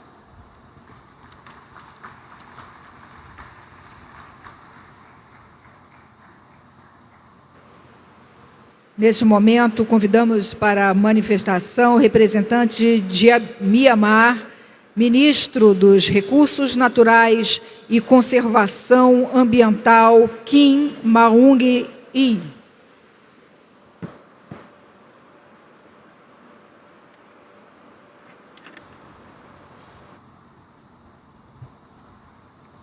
Mr. President, Excellency, distinguished delegates, it is my distinct honor to deliver these statements on behalf of the government of the Republic of the Union of Myanmar.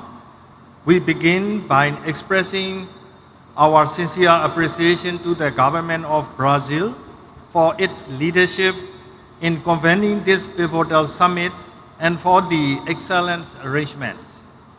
Myanmar is a Southeast Asian nation bordered by India, Bangladesh, China, Laos, and Thailand, with a coastline along the Andaman Sea and the Bay of Bengal.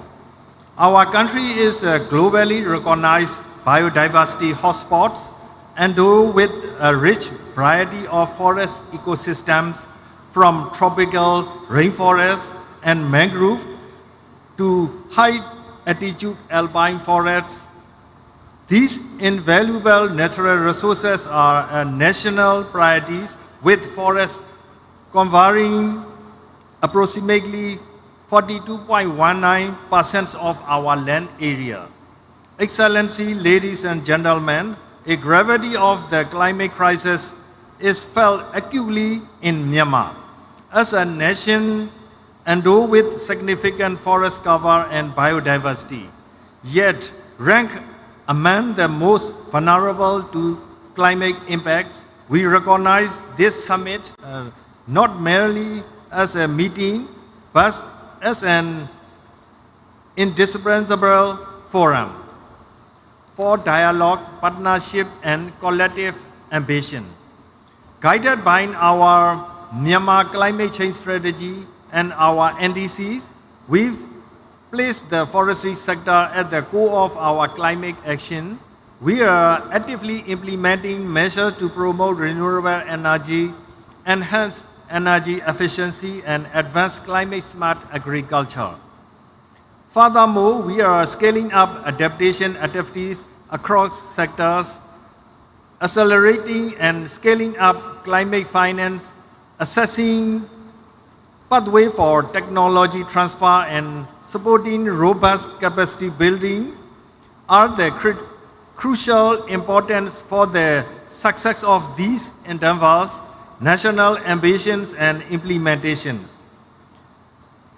It is this context of shared responsibility and opportunity that we warmly commend the President and government of Brazil for the visionary initiative launched at this summit.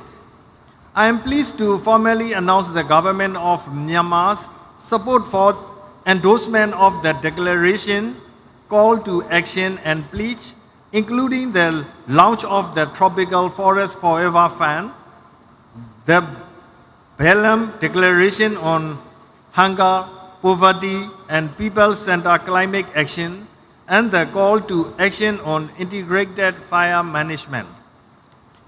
To conclude, climate change mitigation is a global issue that concerns all people on Earth, and it requires everyone to be involved, leaving no one behind. All human beings are on Earth must participate in the efforts. We once again extend our heartfelt thanks to the government of Brazil for its invitation to join these meaningful efforts. Myanmar reaffirms its unwavering commitment to strengthening national, subnational, and local coordination. We will continue to work in closely partnership with the international community to realize our vision of a sustainable, inclusive, and climate-resilient future for generations to come. Thank you, Mr. President.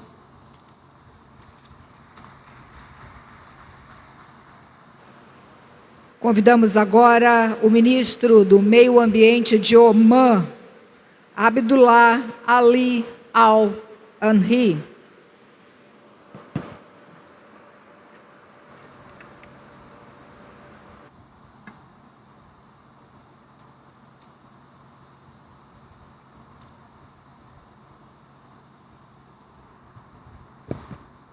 بسم الله الرحمن الرحيم. فخامة الرئيس لويس إناسيو لولا رئيس الجمهورية البرازيلية الاتحادية الصديقة، أصحاب الفخامة والسمو والمعالي، الحضور الكريم، السلام عليكم ورحمة الله وبركاته. يشرفني بداية أن أنقل لكم تحايا جلالة السلطان هيثم بن طارق المعظم سلطان عمان حفظه الله ورعاه، وخالص تمنياته لأعمال هذه القمة بالتوفيق والنجاح. كما يطيب لي أن أتوجه بخالص الشكر والامتنان لجمهورية البرازيل الاتحادية الصديقة حكومة وشعبا على حسن الاستقبال ورقي التنظيم لمؤتمر الأطراف الثلاثين. كما أود التعبير عن بالغ التقدير للأمانة التنفيذية للأمم المتحدة بشأن تغير المناخ على جهودها الكبيرة في توجيه العمل المناخي العالمي نحو التنفيذ. أيها الحضور الكريم، نجتمع اليوم على ضفاف الأمازون رئة الكوكب وشريانه. يحيطنا قلق كبير من تأثير التغير المناخي على النظام البيئي برمته، وبالنتيجة على الحضارة البشرية. وإن ما يشهده الكوكب من ظواهر ارتفاع درجات الحرارة وذوبان الجليد وفقدان التنوع الحيوي وحرائق الغابات لم تترك مجالا للشك من أن التغير المناخي حقيقة لا يمكن تجاهلها، الأمر الذي يضعنا جميعا أمام مسؤوليات وطنية وعالمية لتسريع وتيرة العمل المناخي وتضافر الجهود، خاصة بعد مخرجات التقرير التجميعي للمساهمات المحددة وطنيا الصادر بنهاية أكتوبر الماضي، والذي أظهرت نتائجه بأن العمل المناخي لا يزال دون طموح. أيها الحضور الكريم، إن وراء هذا الأداء المتواضع عدة تحديات رئيسية، أهمها الحوكمة العتيقة لمؤسسات النظام البيئي العالمية والإجراءات البطيئة والمعقدة لمنظومات التمويل، إذ أن العالم قد أصبح مشتتا بين القمم والمؤتمرات البيئية والمناخية، وأصبح منغمسا في إعداد التقارير الفنية العديدة، وكل ذلك على حساب الوقت والجهد والموارد، وبالنتيجة على حساب التنفيذ. وعلى الضفة الأخرى فإن تعهدات التمويل كثيرة جدا والمتحقق منها قليل، بل وأن المتحقق منها لا تتمكن الدول المستحقة من الوصول إليه، وإن وصلت تصل بعد جهد وعناء، وهذا أمر طبيعي في ظل غياب المعايير وضبابية الإجراءات. أيها الحضور الكريم، طالما النظام البيئي للكوكب نظام واحد لا يتجزأ، وطالما الاتفاقيات البيئية الثلاثة التي أقرت هنا في البرازيل تعالج قضية واحدة وهي قضية النظام البيئي، فمن الضروري مراجعة المنظومة المؤسسية البيئية العالمية التي نعمل من خلالها، والتي تدير ملفات الحاضر والمستقبل بحوكمة الماضي، مما أدى إلى تشتت الجهود وبطء الإجراءات. فالحوكمة المؤسسية الكفءة هي الأساس في نجاح منظومات العمل وتوحيد الجهود ومجابهة التحديات. أيها الحضور الكريم، إن بلدي سلطنة عمان يمضي بثبات وإصرار نحو تحقيق أهدافه البيئية والمناخية، إيمانا منه بأن التحول المناخي ليس عبئا بل فرصة اقتصادية وتنموية كبرى، إذ أن الاستثمارات في الطاقة النظيفة والبنية التحتية المستدامة والذكاء المناخي قد أصبحت محركات النمو في القرن ال21، ولذا فقد وضعت رؤيتنا الوطنية عمان 2040 متطلبات الاتفاقيات البيئية الثلاثة كأجندة وطنية رئيسية، ومضت قدما في تطبيق الاستراتيجية الوطنية للحياد الصفري وتفعيل السجل الوطني للكربون وتطوير سياسات المادة 6 من اتفاق باريس. كما تعمل سلطنة عمان على تنفيذ العديد من مشاريع التكيف مع التغيرات المناخية، ومنها نظام الإنذار المبكر ومنظومات الحماية من الفيضانات وتشييد المدن المرنة والمستدامة، إضافة إلى التوسع في تبني الحلول القائمة على الطبيعة. ومن هذا المنطلق تؤكد سلطنة عمان على أن التنمية والاستدامة مساران متكاملان لا متعارضان، وأن تحقيق انتقال عادل ومنصف هو الطريق لضمان مستقبل آمن واقتصاد مزدهر ومستدام، وأن صون البيئة هو الاستثمار الأمثل في مستقبل الأجيال القادمة والركيزة الحقيقية لرفاه الشعوب. شكرا لكم والسلام عليكم ورحمة الله وبركاته.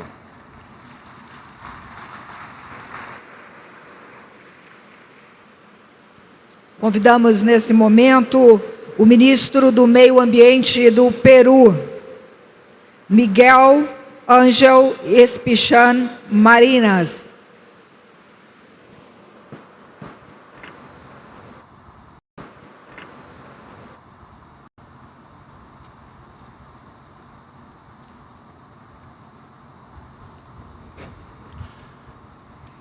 Señor Presidente de la República Federativa de Brasil, Excelencias, distinguidos jefes de delegación, ministras y ministros, traigo el saludo de nuestro presidente José Gerí Oré. Somos el cuarto país con mayor superficie de bosques tropicales del mundo, con más de 68 millones de hectáreas de bosque amazónico, que cubre casi el 60% del territorio nacional.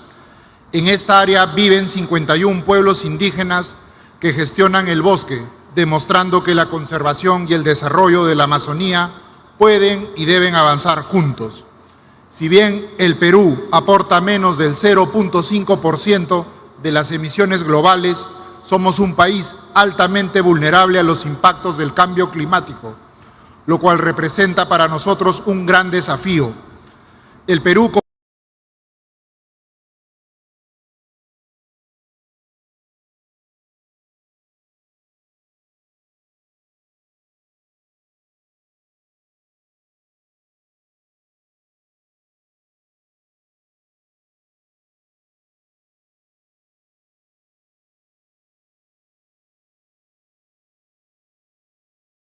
un monto total de más de 30 millones de dólares.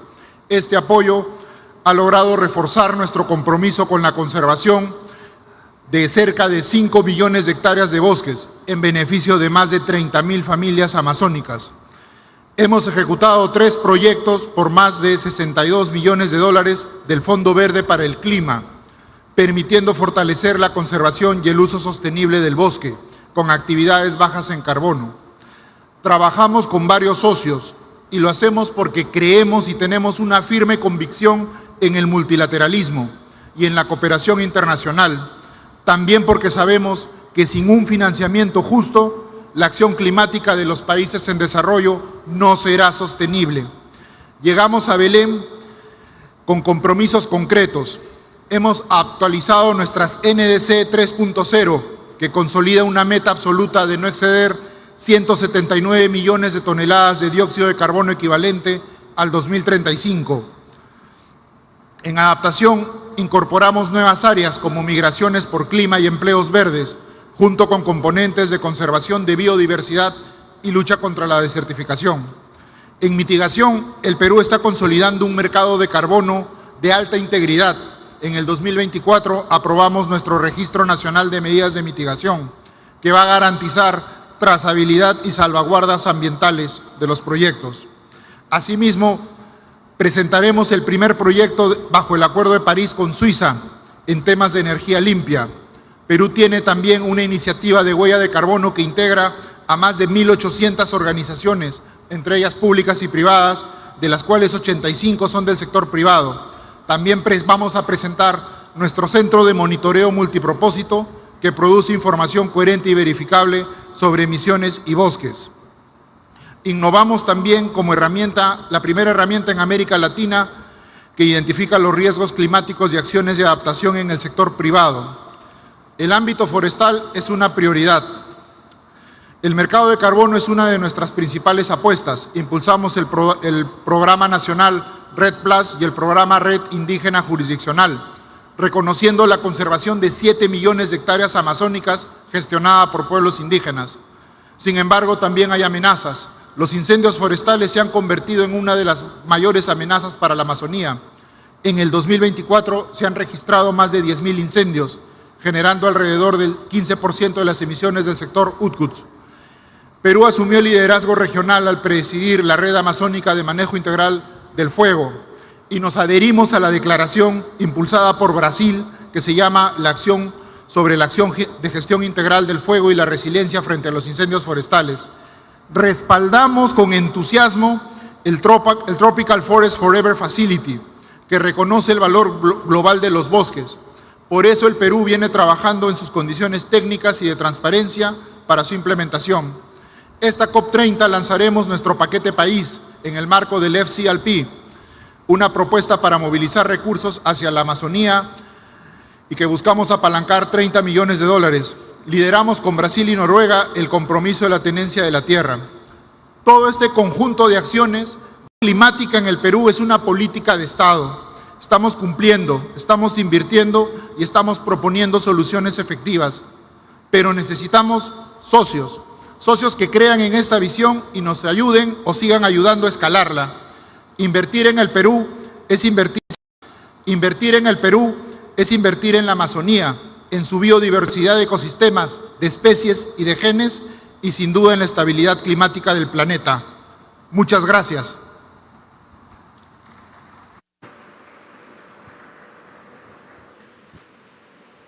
Convidamos agora a ministra do Meio Ambiente de Ruanda, Bernadette Arakiwi.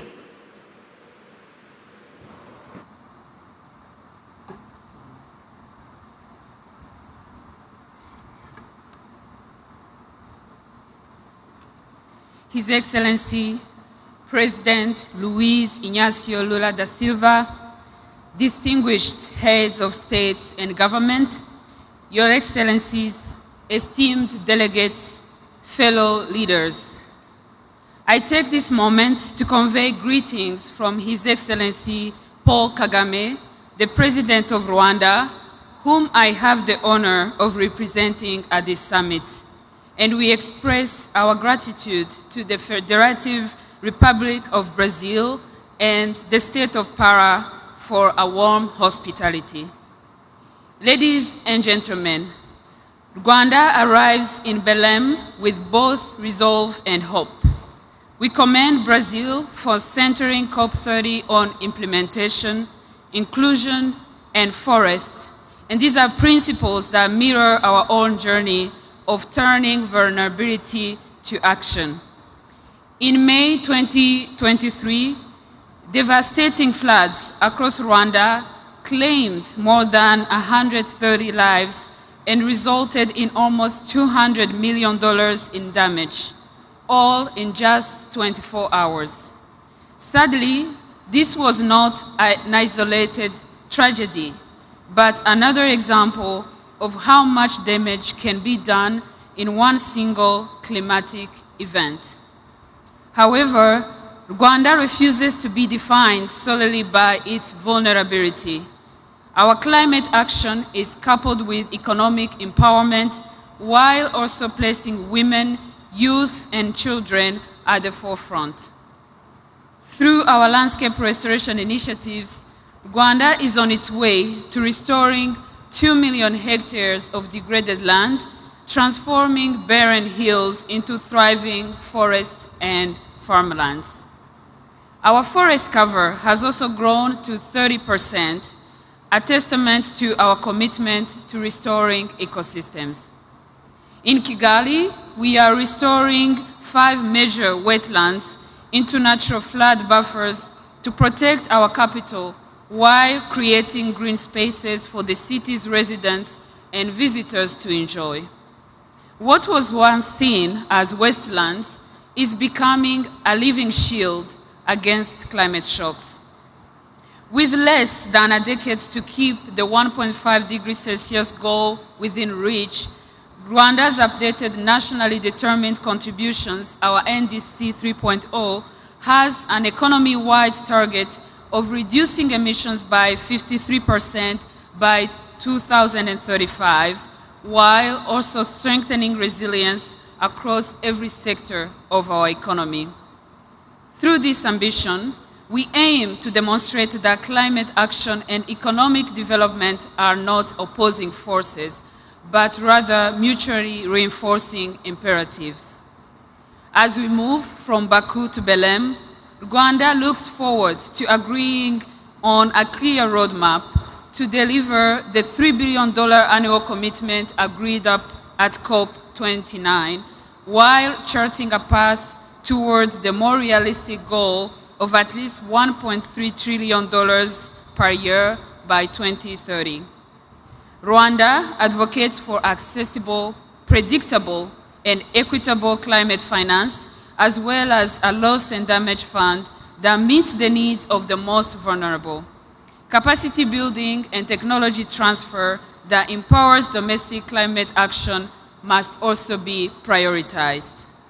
Rwanda will continue to work with partners to ensure the global goal on adaptation achieves its potential through indicators that measure both adaptation progress and the adequacy of adaptation finance. We commend Brazil for placing forests at the core as carbon sinks, but as living ecosystems that sustain biodiversity, livelihoods, and climate resilience.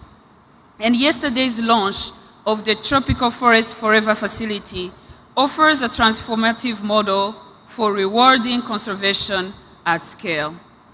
Rwanda also supports Brazil's call for COP30 to be a moment to deliver real action and for all parties to submit enhanced NDCs that are aligned with the 1.5 degrees Celsius target.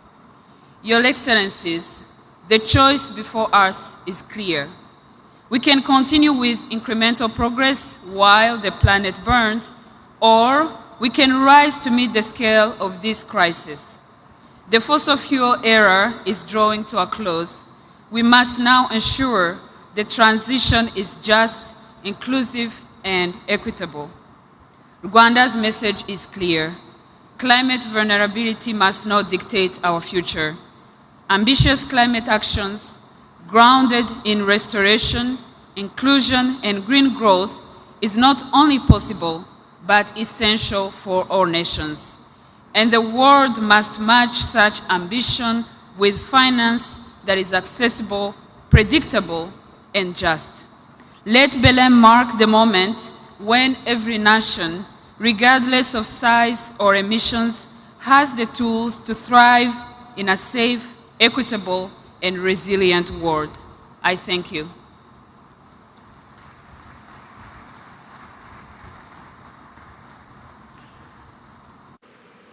Nesse momento, convidamos para a manifestação o representante de São Tomé e Príncipe, ministra dos Negócios Estrangeiros, Cooperação e Comunidade, Ilza Maria dos Santos Amado Vaz.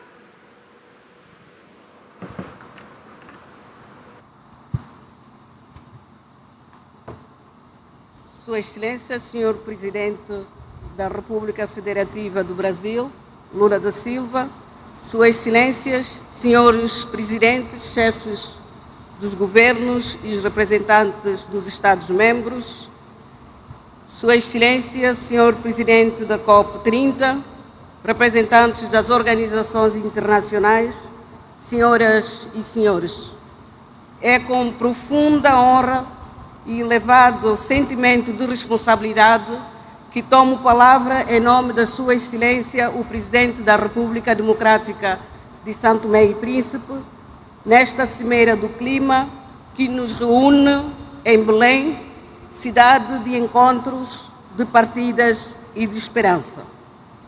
Permitam-me, antes de mais, transmitir as fraternas saudações da Sua Excelência, Sr. Presidente da República Carlos Villanova, e expressar o nosso reconhecimento pela organização deste importante evento, no momento em que o mundo enfrenta, de forma cada vez mais evidente, os efeitos reais das mudanças climáticas. Hoje, Belém volta a ser o ponto de partida não para novas descobertas geográficas, mas para um novo pacto com o planeta. A humanidade chegou a um momento em que já não basta compreender a crise climática. É preciso agir com urgência, convicção, justiça e solidariedade. As alterações climáticas não conhecem fronteiras, mas atingem-nos de forma desigual. Os pequenos estados insulares, como São Tomé e Príncipe, enfrentam vulnerabilidades multidimensionais, agravadas pelas mudanças climáticas. A subida do nível do mar, a erosão costeira, os fenômenos meteorológicos extremos, as inundações, a destruição de infraestruturas básicas e a insegurança alimentar são realidades que afetam gravemente as nossas populações, comprometendo o desenvolvimento sustentável e o futuro das próximas gerações. O que para alguns é projeção científica, para nós é vida cotidiana. Mas São Tomé e Príncipe recusa o papel de vítima. Somos uma nação resiliente que acredita que a vulnerabilidade pode transformar-se em força, com cooperação, parcerias, inovação, vontade política global e investimentos. Excelências, perante os desafios, São Tomé e Príncipe assumiu, desde 2015, um compromisso firme no quadro do Acordo de Paris e, em 2021, reforçou as suas ambições com a submissão da NDC 2. Tornamo-nos o primeiro país do mundo reconhecido integralmente pela Unesco como Reserva Mundial da Biosfera, um marco que honra o nosso património natural e reforça a nossa responsabilidade de proteger o equilíbrio entre o ser humano e a natureza. Estamos a implementar o Plano Nacional de Adaptação às Alterações Climáticas, centrado na gestão sustentável das zonas costeiras, nas energias renováveis, na proteção das florestas e na educação ambiental. A nossa visão é clara: crescer sem destruir e prosperar sem comprometer o futuro. Excelências, nenhum país pode enfrentar sozinho uma crise global. A justiça climática exige reconhecer que quem menos contribui é quem mais sofre. São Tomé e Príncipe junta a sua voz à dos pequenos estados insulares para pedir compromissos efetivos de financiamento para adaptação e mitigação. É essencial que os mecanismos como o Fundo Verde para o Clima e o Fundo de Perdas e Danos sejam plenamente operacionalizados e acessíveis aos países mais vulneráveis. Não pedimos caridade, pedimos parceria justa e solidária. Senhoras e senhores, o mar molda a nossa identidade e o nosso destino. Com uma vasta zona econômica exclusiva, o oceano é a nossa principal fonte de vida. Defendemos uma governação sustentável dos mares, baseada na ciência, conservação e uso racional dos recursos. Reforçamos também a cooperação com os países irmãos da comunidade dos países da língua portuguesa em programas sobre a biodiversidade marinha, transição energética, pesca sustentável e resistência costeira. A língua portuguesa é, assim, um elo de ação climática e compromisso partilhado. Excelências, a nossa responsabilidade climática também é geracional. A juventude de São Tomé está envolvida em projetos de reciclagem, agricultura sustentável e educação ambiental. Investir nos jovens é investir na soberania do futuro, porque eles não pedem discurso, pedem ações concretas. E têm razão. São Tomé e Príncipe acredita no multilateralismo e na cooperação Sul-Sul. Destacamos as parcerias, iniciativas e mecanismos promovidos pelo Brasil, país anfitrião desta cimeira, com resultados concretos em agricultura sustentável, inovação ambiental, proteção florestal. Um exemplo de solidariedade e de laços transformadores em soluções reais. Belém foi ponto de partida de grandes viagens. Hoje deve ser o ponto de partida de uma nova jornada da humanidade de reconciliação com a natureza e de justiça climática. O que está em causa não é apenas o ambiente, é a dignidade humana, o direito a existir com segurança e esperança.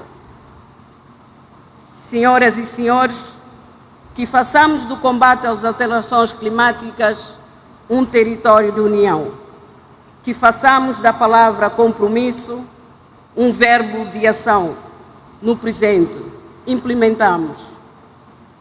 São Tomé e Príncipe reafirma com convicção o compromisso com o Acordo de Paris e com os Objetivos de Desenvolvimento Sustentável. Muito obrigada.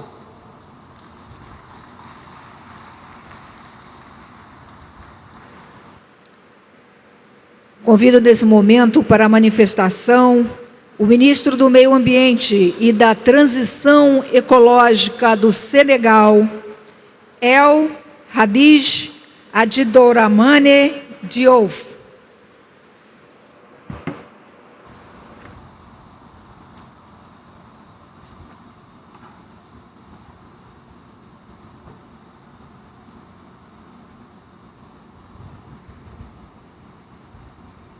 Monsieur le Président de la République fédérative du Brésil, Mesdames et Messieurs les chefs d'État et de gouvernement, Mesdames et Messieurs les ministres, Monsieur le Secrétaire général des Nations Unies, Monsieur le Président de la Conférence des partis, Monsieur le Secrétaire exécutif de la Convention cadre des Nations Unies sur les changements climatiques, Mesdames et Messieurs, Excellences, Monsieur le Président de la République fédérative du Brésil, Monsieur Luiz Ignacio Lula da Silva, je voudrais tout d'abord vous transmettre les salutations amicales de son Excellence, Monsieur Bassirou Diomaye Diakhar Faye, Président de la République du Sénégal.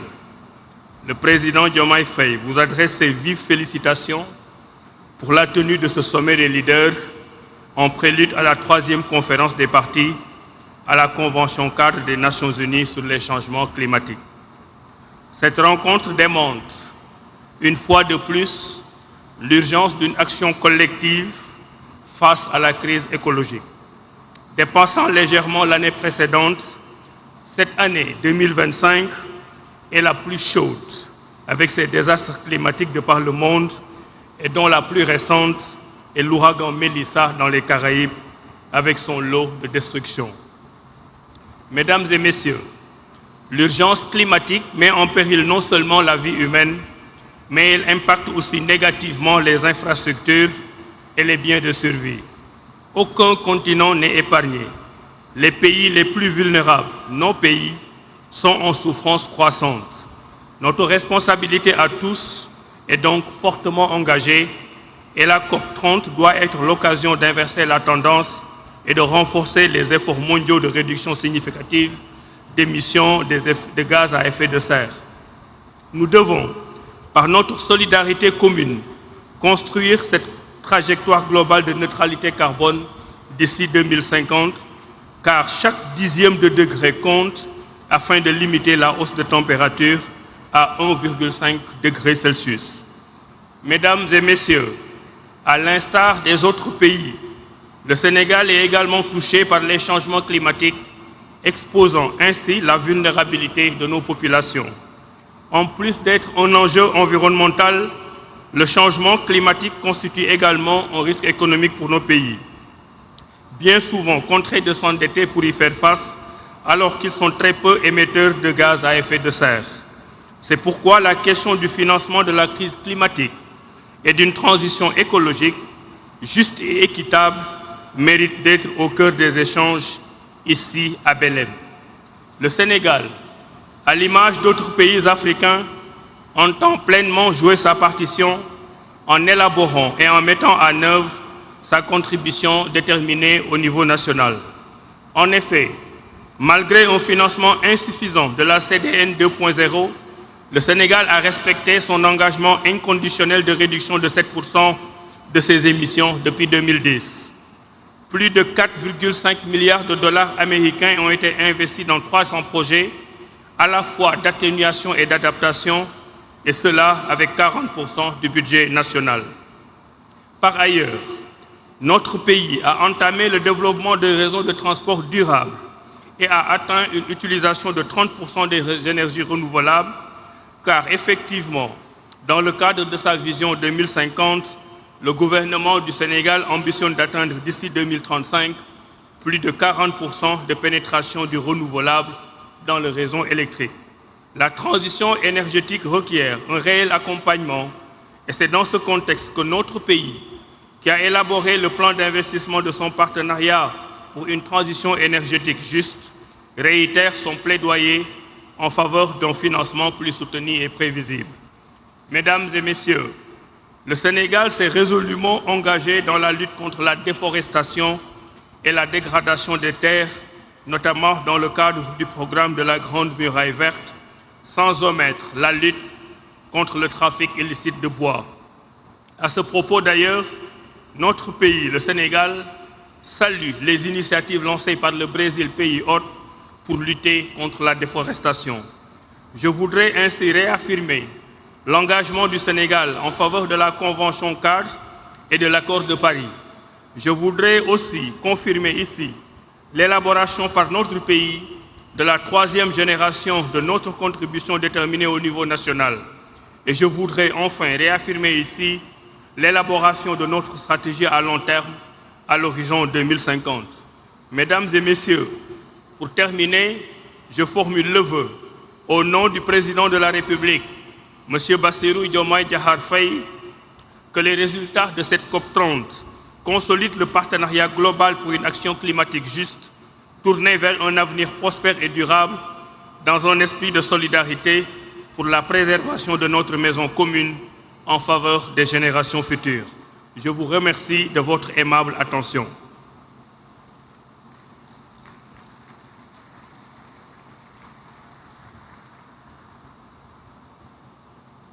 Agora chamamos para a manifestação o representante de Serra Leoa, ministro do Meio Ambiente e Mudança do Clima, João Emanuel Abdullahi.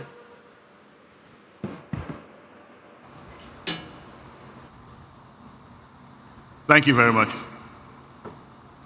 Excellencies, distinguished leaders and delegates, ladies and gentlemen, I bring you warm greetings from President Julius Maada Bio, the government and people of the Republic of Sierra Leone, a small but determined nation in the Upper Guinean forests of West Africa, committed to confronting the global climate crisis. We gather here in Belém not merely to deliberate, but to decide the future of our planet. For many of our people, climate change is not an abstract concept. It is an everyday reality that threatens lives, livelihoods, and our path to sustainable development. In Sierra Leone, we have witnessed the destructive power of climate change. Severe floods and landslides have taken lives and displaced families. Rising seas continue to consume our islands and erode our coastlines, while extreme heat endangers lives and unpredictable rainfall disrupts our agriculture, which is the foundation of our rural economy. Nature reminds us that the climate crisis is not about tomorrow, but it's already here upon us. In the face of these challenges, our government has acted with urgency and resolve. We have strengthened our national disaster management systems and improved early warning capabilities. Beyond immediate response, we are building long-term resilience by restoring degraded ecosystems, investing in climate-smart agriculture, and empowering local economies to adapt and thrive in a changing climate. Sierra Leone has also made significant progress in advancing our climate governance framework, and we aim to enact a new climate legislation in the first quarter of 2026. Our third generation national determined contribution articulates our ambition to reduce emissions, strengthen adaptation, and protect our people from the worst impacts of climate change. These commitments are being translated into real action, promoting renewable energy to power rural homes and schools, restoring mangrove forests and protecting our coast, and mainstreaming climate-smart practices into agriculture and water management. By 2030, we aim to cut our socioeconomic vulnerability index by half. This is a measurable target, supported by actions across agriculture, water, coastal protection, health, and disaster management. We have designed this effort to be inclusive. Gender equality, youth leadership, and community participation are built into every step. We are showing that adaptation is not separate from development, but essential to it. That every farm restored, every coastline protected, and every child kept in schools strengthens our resilience and advances our shared prosperity. We recognize that climate change affects every sector of our society. That is why we have taken deliberate steps to mainstream climate action into our national planning and budgeting systems. Climate action is no longer a side issue. It is now a central pillar in Sierra Leone's national development agenda. While our efforts are strong, they are not sufficient on their own. The fight against climate change demands collective and global response. Science tells us that to keep the planet safe, we must limit global warming to 1.5 degrees Celsius. Achieving this goal requires decisive action, not only by countries like Sierra Leone, who suffer the most, but also by those who emit the most. At this critical juncture, we must also reflect on the urgent need for adequate and predictable financing for adaptation. We therefore urge developed countries to honor their commitments on climate finance, technology transfer, and capacity support. The current allocation of global climate finance remains heavily skewed towards mitigation, while adaptation, which is vital to the survival of millions in vulnerable nations, receives far less. We're calling for significant rebalancing, where funds for climate action must prioritize adaptation, especially for the least developed countries. Adequate and predictable financing for adaptation must be channeled to where it is needed most in order to strengthen resilience, protect livelihoods, and secure a sustainable future for vulnerable communities. Technology transfer and capacity building must be greatly enhanced for LDCs, which contribute the least to global emissions, but bear the greatest burden of its impacts. Adequate provision of adaptation finance must not only be pledged, but also tracked and verified on the ground, ensuring that resources reach the communities most affected by extreme heat, floods, droughts, and rising seas.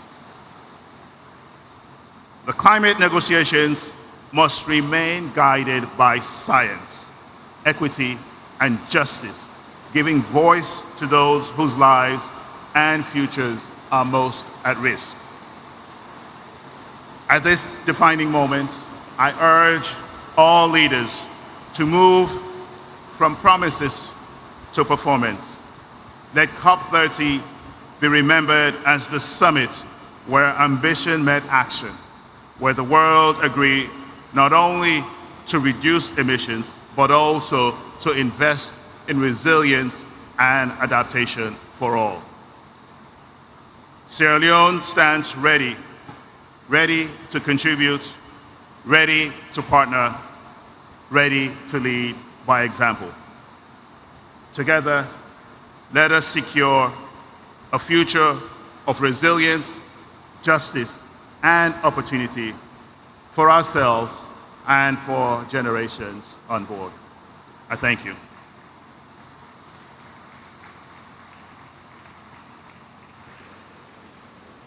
Convidamos nesse momento o ministro de Meio Ambiente e Florestas do Sudão do Sul, Josephine Napuon Cosmos.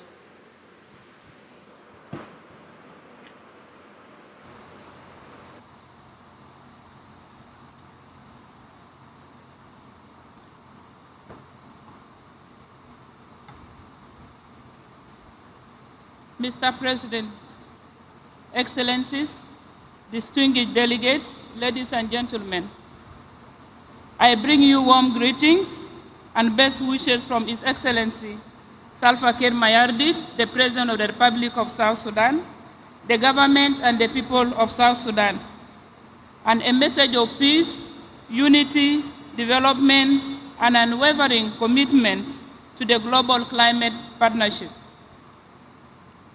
Once again, I convey our gratitude to the government and the people of Brazil for hosting COP30 in this beautiful city of Belém and for the warm hospitality accorded to my delegation.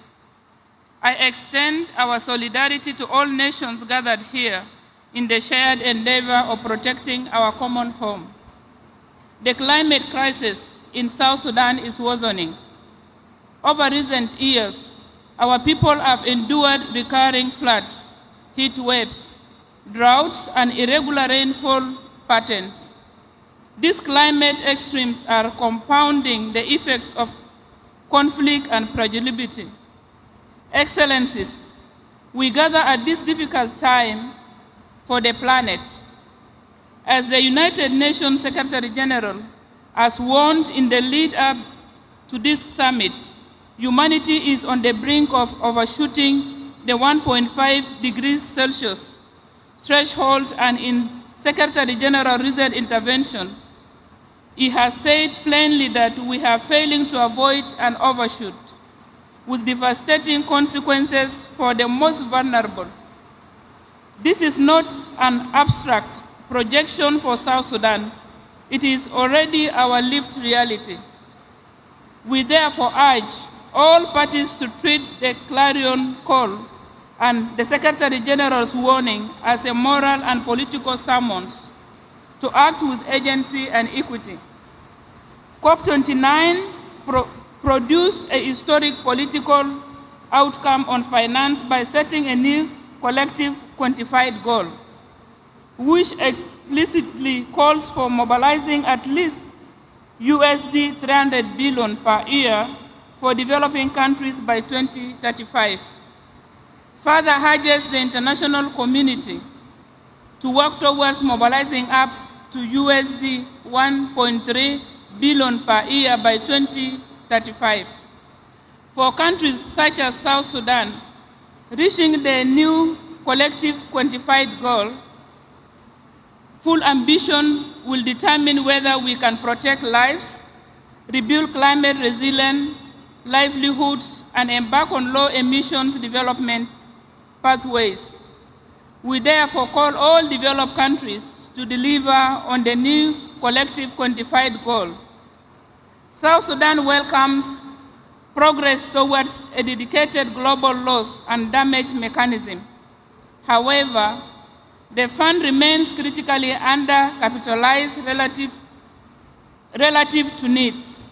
We call for rapid, predictable, and adequate capitalization of the loss and damage fund. The fund must be able to issue calls and disperse at scale so that countries like South Sudan can rebuild lives, restore livelihoods, and safeguard essential services after disasters. South Sudan's pathway to resilience depends on urgent, sustained technology transfer and capacity building. We ask developed countries, multilateral development banks, and private actors to scale up capacity building and technology transfer and remove barriers to access finance. Excellencies, the operationalization of Article 6 offers new opportunities to mobilize finance while delivering real emissions reductions.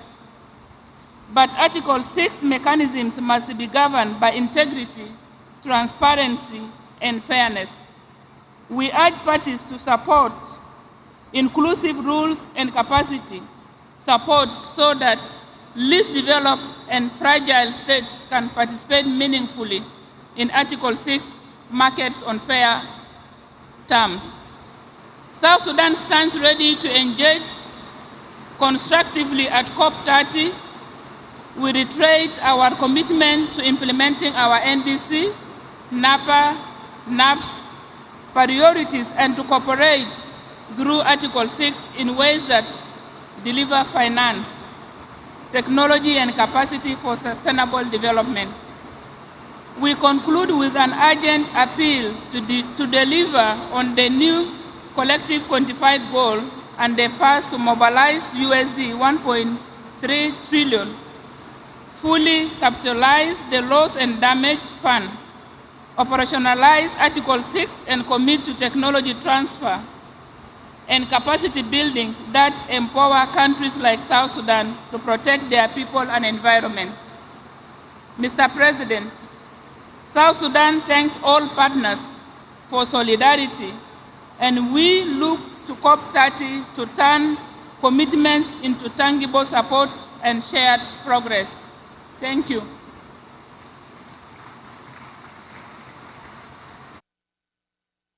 Convidamos agora representante do Tajiquistão, o senhor ministro do Meio Ambiente, Bahadur Sheralizouda.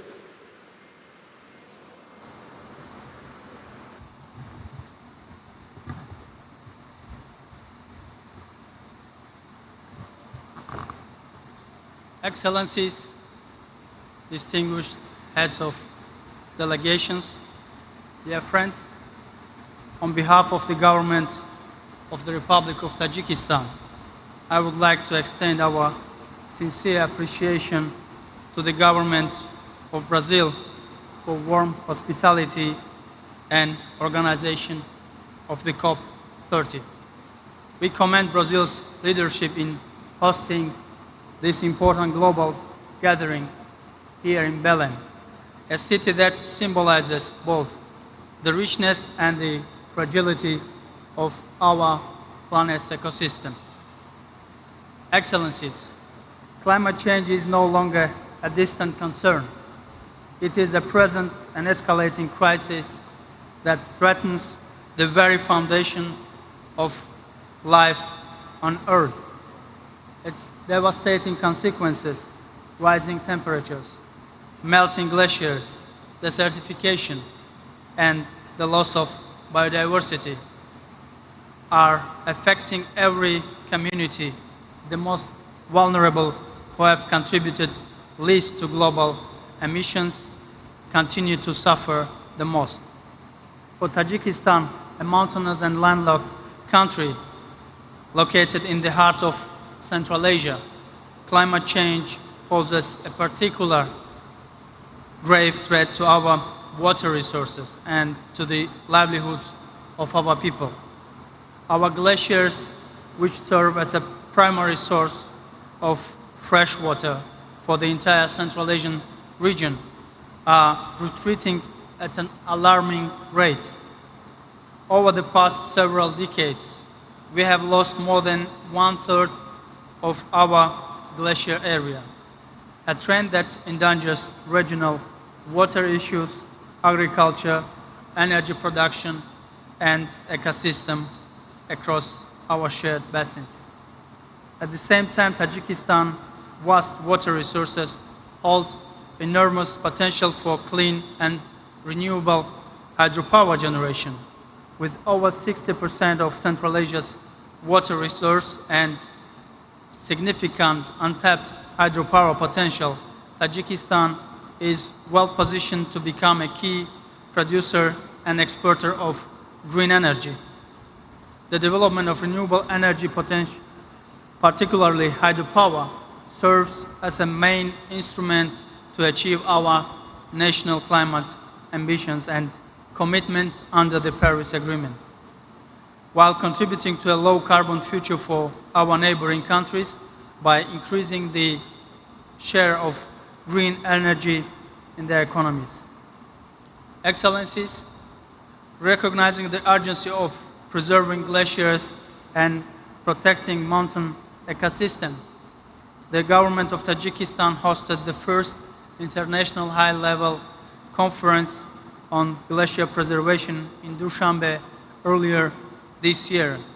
The conference brought together heads of states, ministers, scientists, societies, and experts from around the world to discuss joint measures for preserving glaciers and strengthening resilience in mountainous regions. Distinguished delegates, in recognition of Tajikistan's long-standing global advocacy for water and climate issues, the United Nations General Assembly has declared 2025 as the International Year of Glaciers Preservation. One of the most significant elements of this resolution is the establishment of a trust fund for glacier preservation under the management of the United Nations.